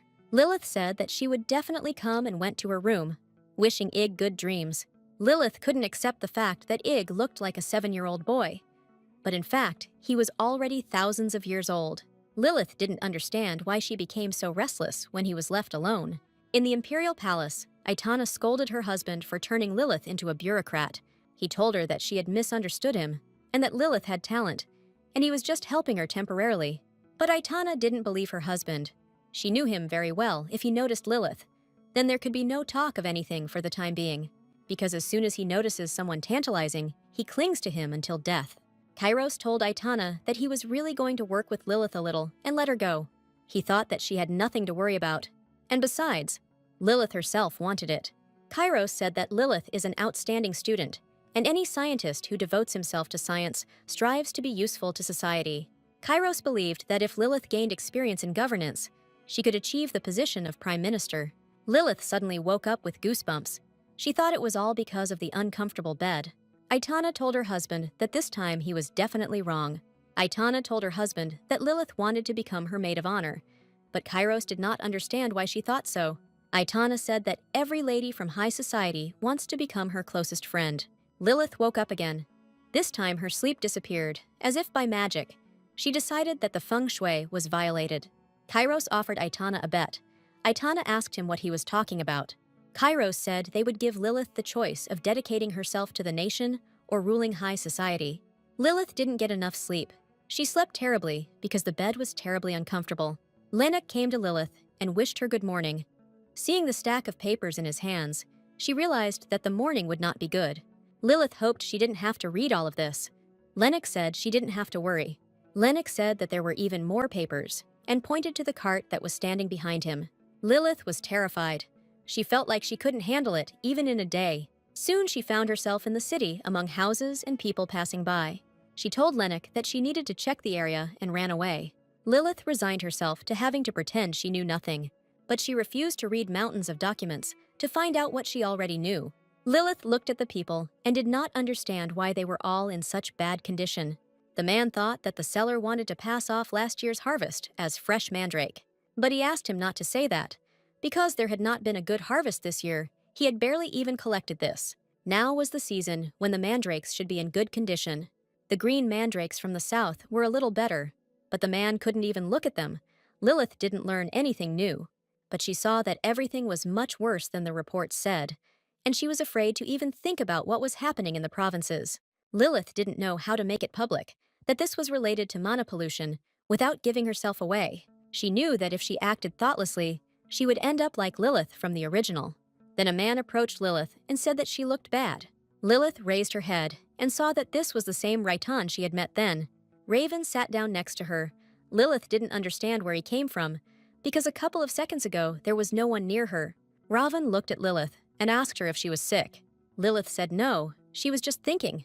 Lilith said that something was constantly occupying her thoughts. She did not expect to meet him here.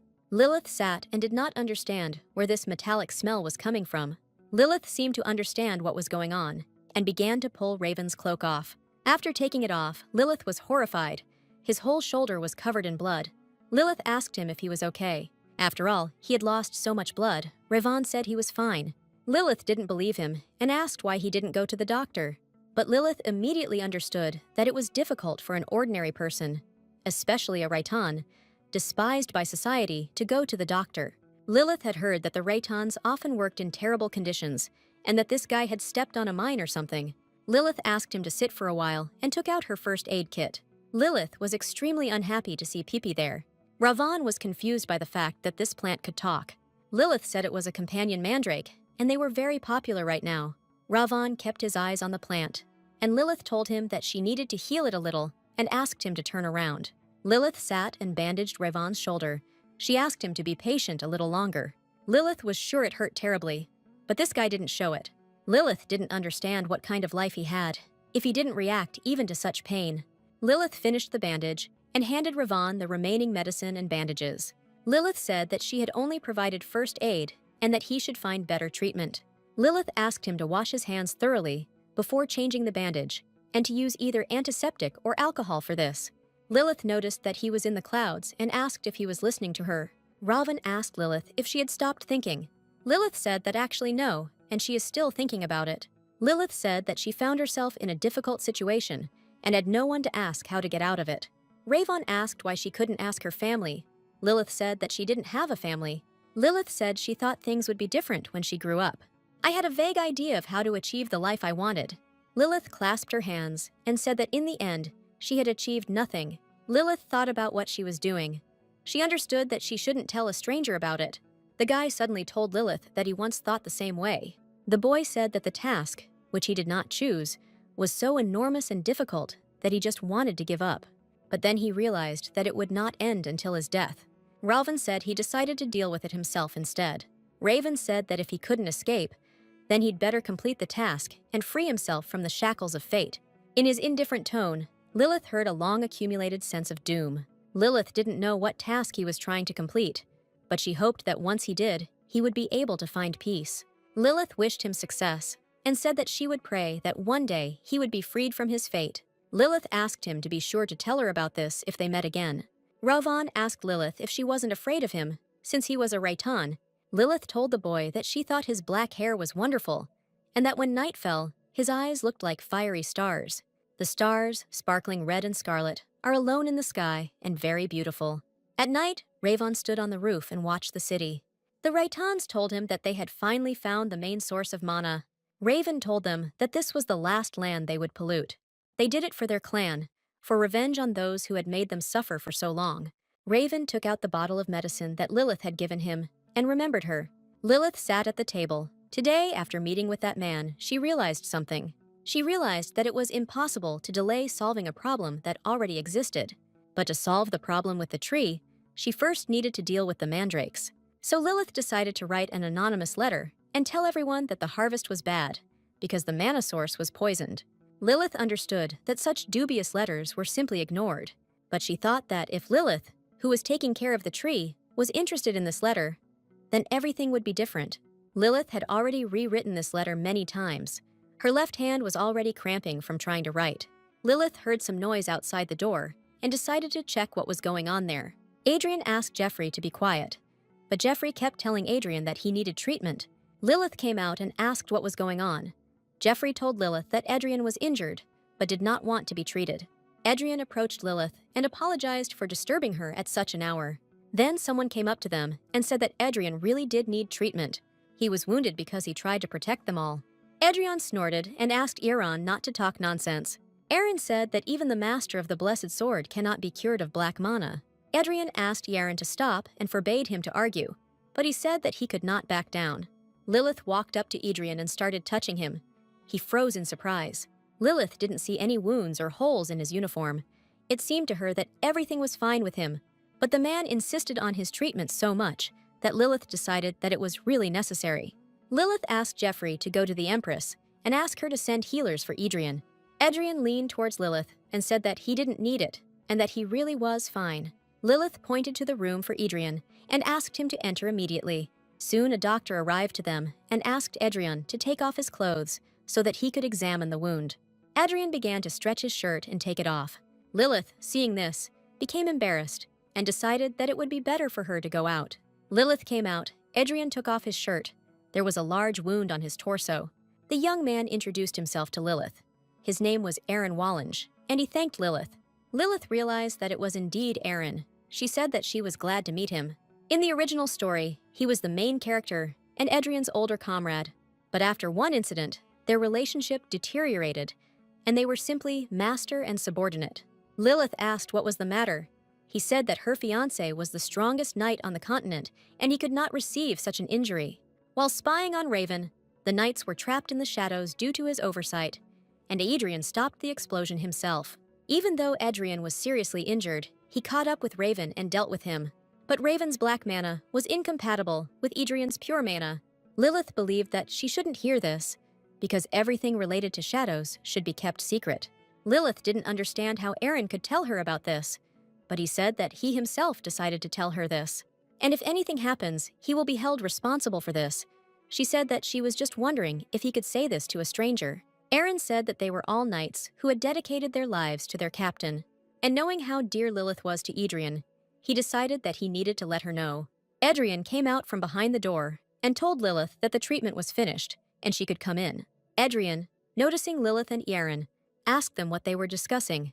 Lilith said that Aaron told her that everyone was worried about their captain. Adrian told Lilith that it was difficult for him to show his weaknesses, but she asked him not to say so. Lilith said that treating a wound was not a weakness, and she wanted him to take care of himself. Lilith said that the captain should not be responsible for everyone else. Lilith said that now everyone is worried about his condition. Adrian apologized to Lilith and thanked her. Lilith was very surprised that Sir Iran was so sincerely worried about Adrian. She couldn't even imagine that he would soon betray Adrian and die. The next morning, Lilith, as planned, began to read her anonymous letter. But no one cared about it. They were busy with work. The Chancellor read this letter. This denunciation seemed quite logical to him. Lilith didn't understand how they managed to check the letter in just an hour. The Chancellor said the part that hypothesized that the problem was caused by mana contamination was particularly striking. The Chancellor asked Lennox what he thought about this as a member of the Magic Tower.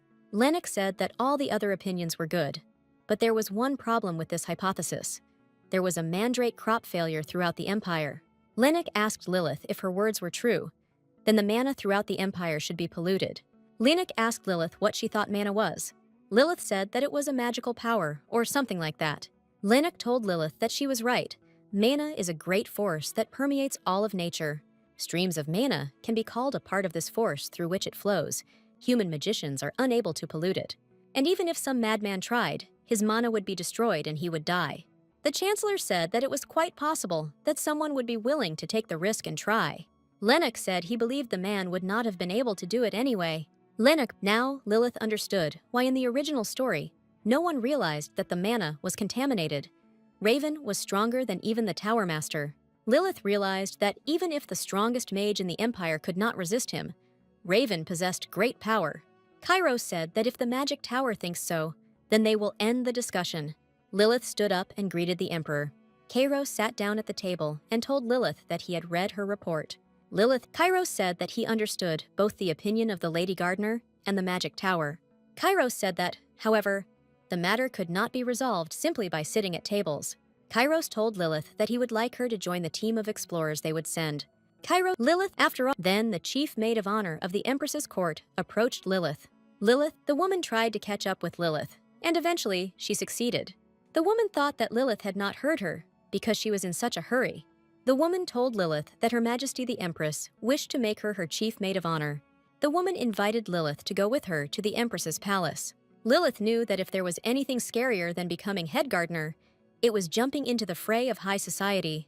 Lilith said that she would not be able to do this because she was leaving on a long mission tomorrow. The woman asked Lilith if she had accepted His Majesty's offer. Lilith said that of course she had. Lilith said that she had been waiting for this for a long time and wanted to go right now. Then the Chancellor's voice was heard behind Lilith. He said that he was touched.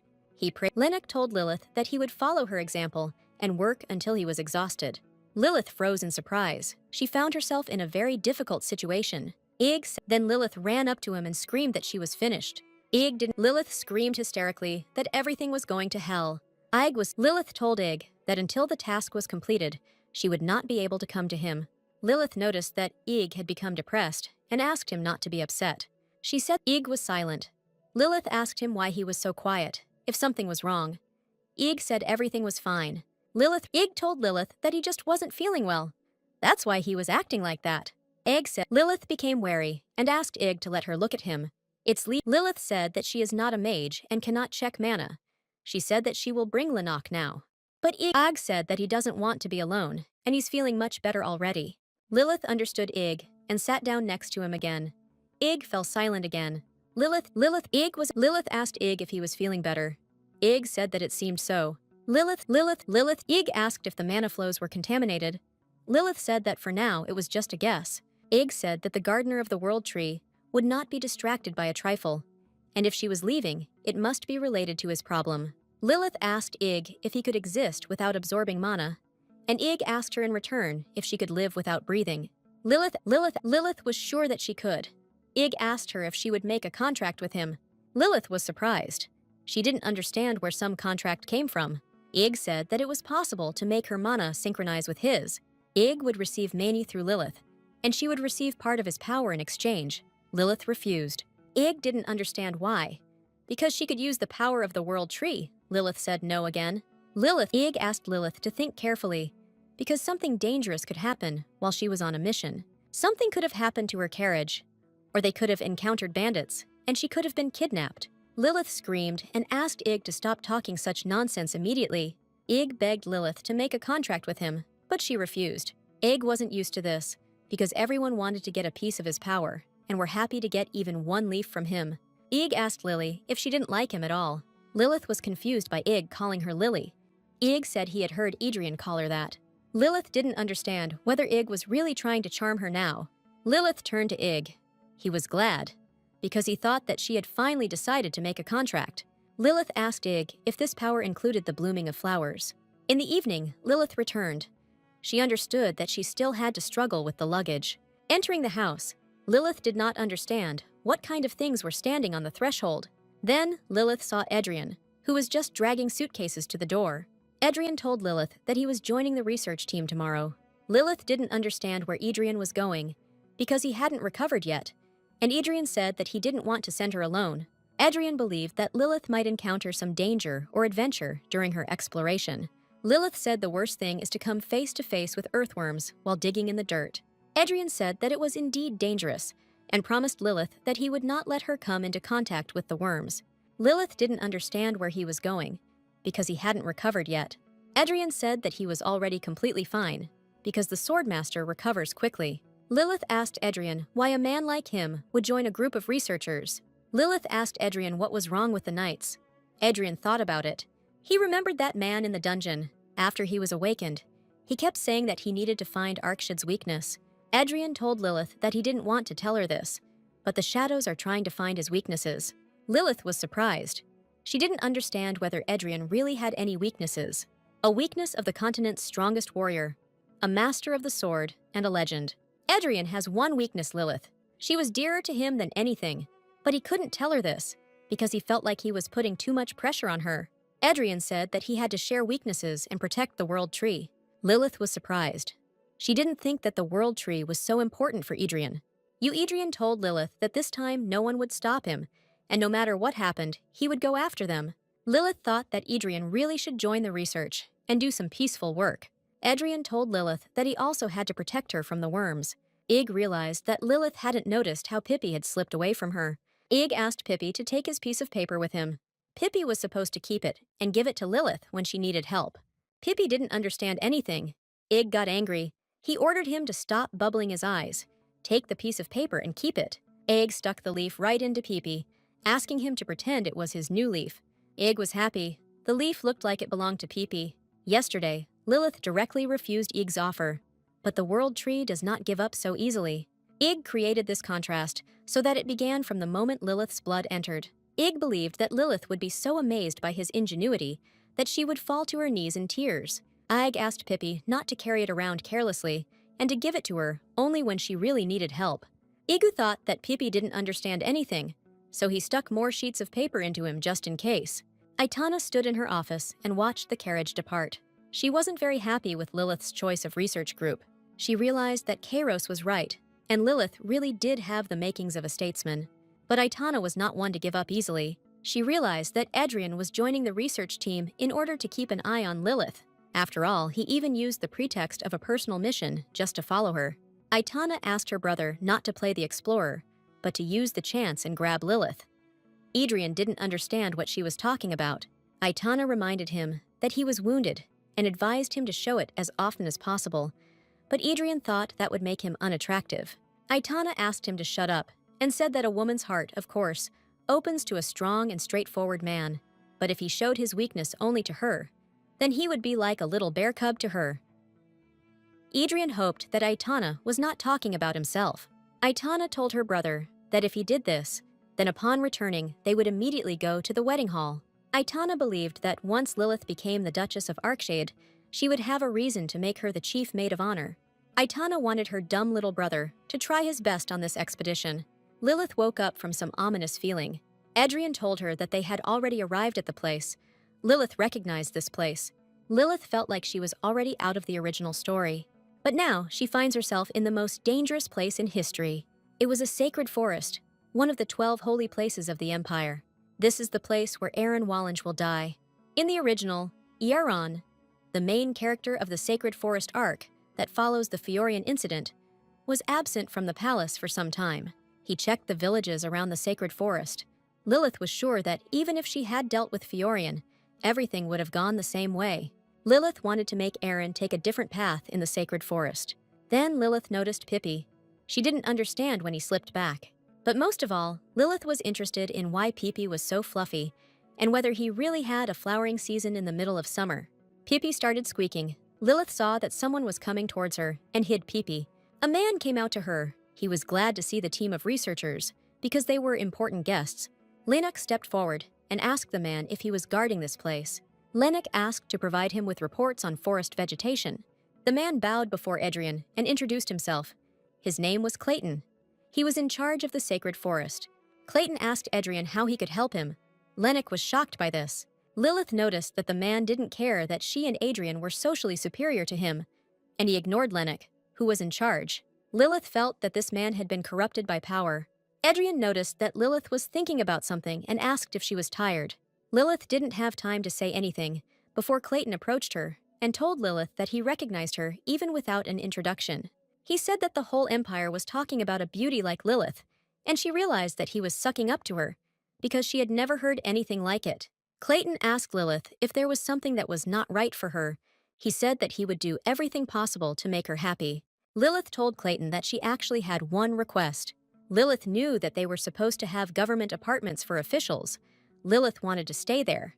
Clayton was surprised and told Lilith that it was impossible. Lilith said that the research group would be located in the forest, but she, as a girl raised in prosperity, could not sleep on the ground.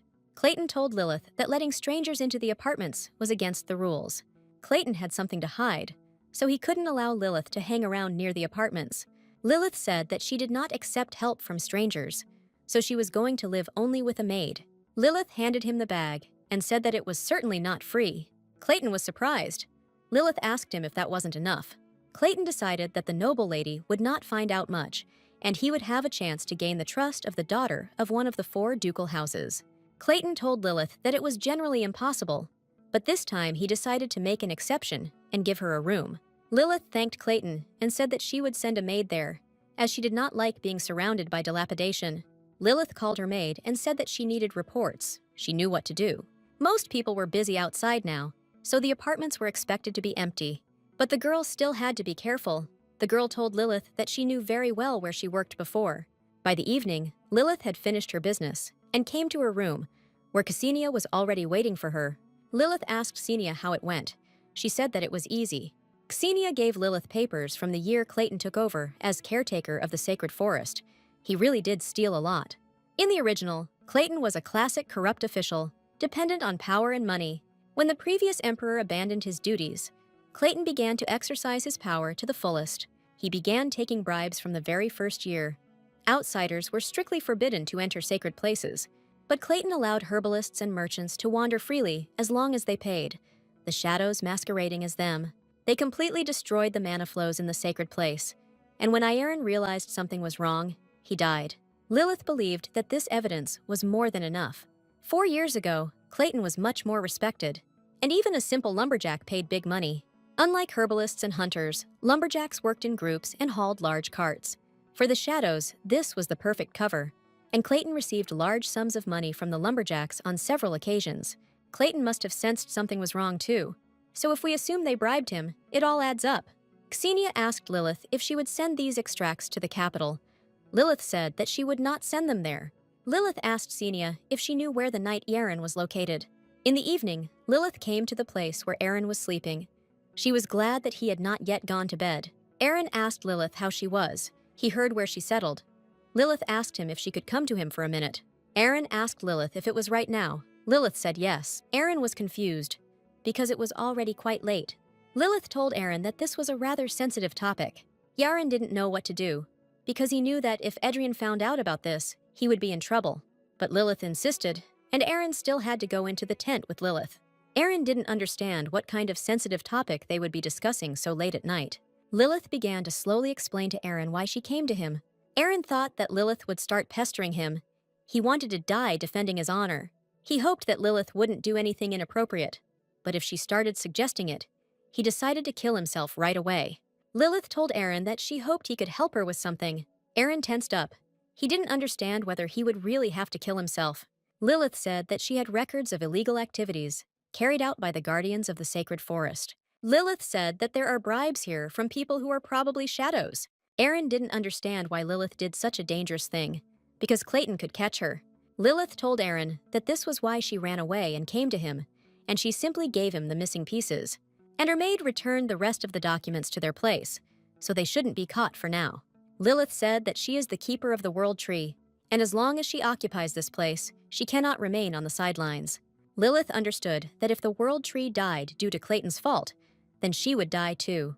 Eren was in shock. He didn't understand what the guards were doing here. Lilith said that there were unlikely to be many guards here. Lilith said that when they arrived, only Clayton, the other forest keepers and servants came out to greet them. Clayton immediately began trying to win their favor. He initially did not hide the fact that he was only trying to get close to the nobility.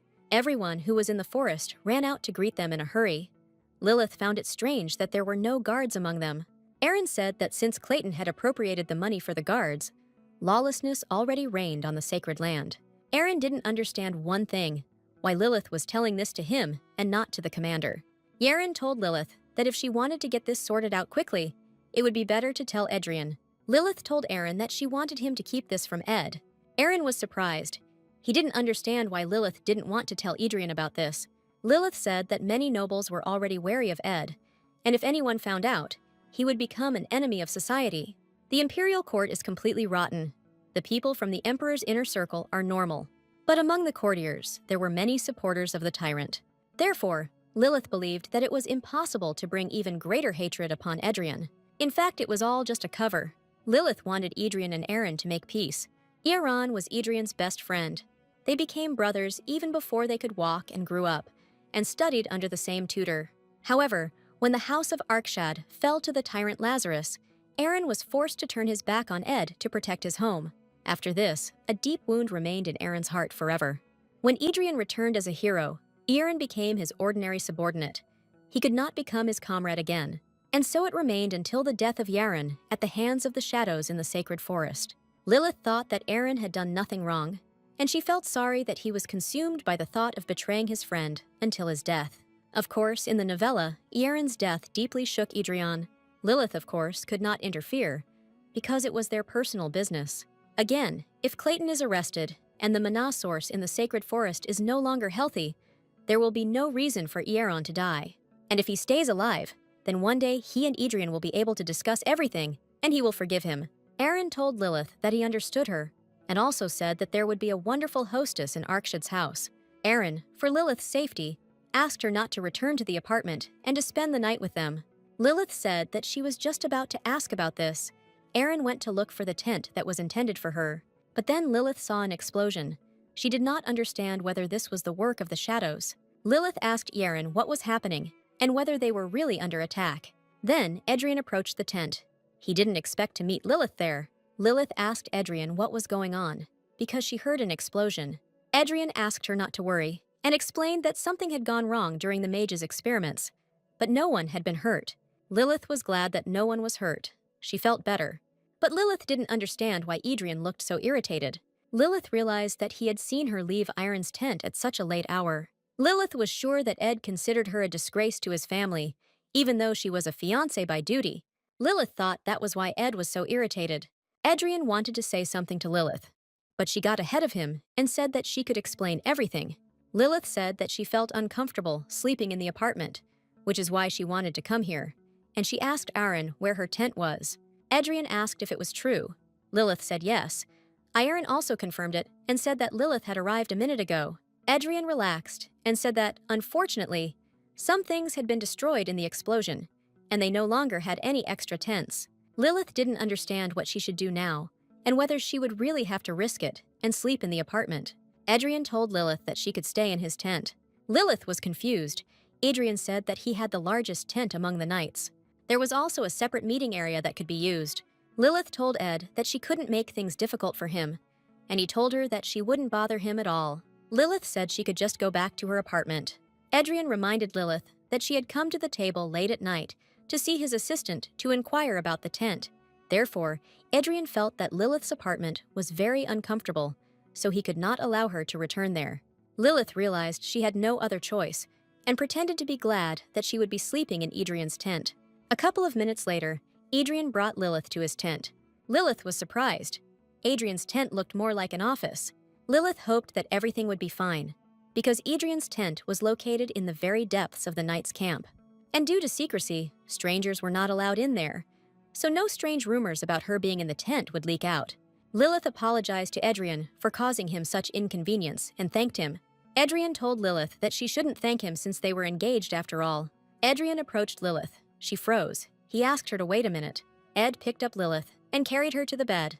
Lilith was still confused. Edrian told Lilith that he should be the one thanking her. He laid her on the bed. Lilith asked Edrian what he should thank her for. Edrian told Lilith that it was chilly at night and he needed to go and collect more firewood, but he asked her to go to bed. Lilith apologized, then thanked Edrian. Lilith didn't think Ed should do all this for her. She already felt bad that she had taken over his bed. But still, Lilith felt that Edrian valued her. She had a strange feeling. Before Lilith came to Erin's tent, Edrian was training. He had a strange feeling. It seemed to him that he was going crazy. While Ed stood there thinking about this, he noticed Lilith. He didn't understand what she was doing there, because she said that she would stay in the apartment. He saw that Lilith went to Erin, and he became interested in what they were discussing. Adrian tried to stop himself, because this was her business. He believed that he should not eavesdrop, but he still couldn't overcome his curiosity and approached the tent. Adrian heard Lilith ask Aaron not to tell Adrian about this. After all, many nobles are already wary of Ed, and if anyone finds out, he will become an enemy of society. And Lilith believed that it was impossible to bring even greater hatred upon Adrian. Adrian didn't understand whether Lilith was worried about him. He believed that this was why she had come all this way at such a late hour, and had spoken only to Aaron. Adrian didn't know whether he should be happy that his fiancée was willing to do this for him, and whether he should thank her. But Adrian wasn't happy. He believed that he should protect Lilith, and she should rely on him, and not the other way around. Adrian felt like he had become a burden to Lilith, and he didn't like it. Ed believed that this was why Lilith didn't want to marry him. Adrian believed that if Lilith was pulling because of the situation he was in, then he couldn't leave things as they were. Adrian wanted to make sure that no one could approach her, because it was his duty. Raven stood on the roof of the night city as usual. He was informed that Arkshid had entered the sacred forest, and that he had arrived there with his bride. Raven became interested and was told that his fiancée was Lilith Noella. Raven realized that these families had decided to unite through marriage. The man told Raven that, moreover, it seemed that Arkshid was attracted to her. The man said that recently, one of the shadows that had been watching the Arkshid estate returned in a terrible state. As he followed his tracks, someone told him that a woman had stayed in the house overnight, and it was then that he found there a handkerchief that Adrian's fiancée had probably lost. He believed that if there was a girl in Arkshid's house, she could be his bride. The man asked Raven what he thought. Did Arkshid really love that girl? Raven said it didn't matter, because she could be useful to them. Raven asked the man what he thought would happen if Duke Noella lost his youngest daughter due to Arkshid's fault. The man said that if they were lucky, the Duke might start a big fight. Raven said that even if luck turned against them, at the very least, there would be a permanent rift in the relationship between Arkshid and Noella. This will be the weak point of Arkshad that they have been looking for so long. Raven said that their plans are changing. They go into the forest and kill Noella. Raven wanted to avenge his ancestors who died for nothing. Raven wanted to make Noella die in the most terrible agony. The next morning arrived, the first day of the study. Clayton was trying to suck up to someone again and offering his help. Lilith believed that since he was trying to win their favor again, he had not noticed the missing papers. Clayton then asked Lilith if she had a good night's rest, and she said yes. Clayton noticed that Lilith had not spent the night in the apartment. He said that he had cleaned and prepared everything as she had asked. Lilith was at a loss. She didn't know what to do to avoid arousing suspicion. Lilith decided to continue to put pressure on him, since she had already started playing the role of a carefree young lady who didn't know the rules of this world. Lilith said she thought sleeping outside would be terribly uncomfortable, but when she thought about it, she came to the conclusion that this was a good opportunity to get closer to Adrian. After all, when she becomes a duchess, she won't be able to travel with him like this. Lilith told Clayton that she understood perfectly well that he tried for her sake and apologized. Clayton told Lilith that such a beautiful lady should not apologize and asked her to forget about it. Clayton noticed that Lilith and Adrian were friendly. He had previously heard that they almost broke off their engagement, but it turns out they are very attached to each other, and Clayton decided to build on that. Lilith said that Adrian is very handsome and tall, and also has an amazing body. Adrian, who heard this, was pleasantly embarrassed by these words. Lilith turned around to see Adrian standing right behind her. Lilith was confused and blushed. She didn't think he would hear this. Then Pippi broke free from Lilith's hair and squealed loudly. Clayton was surprised to see Lilith with a talking plant.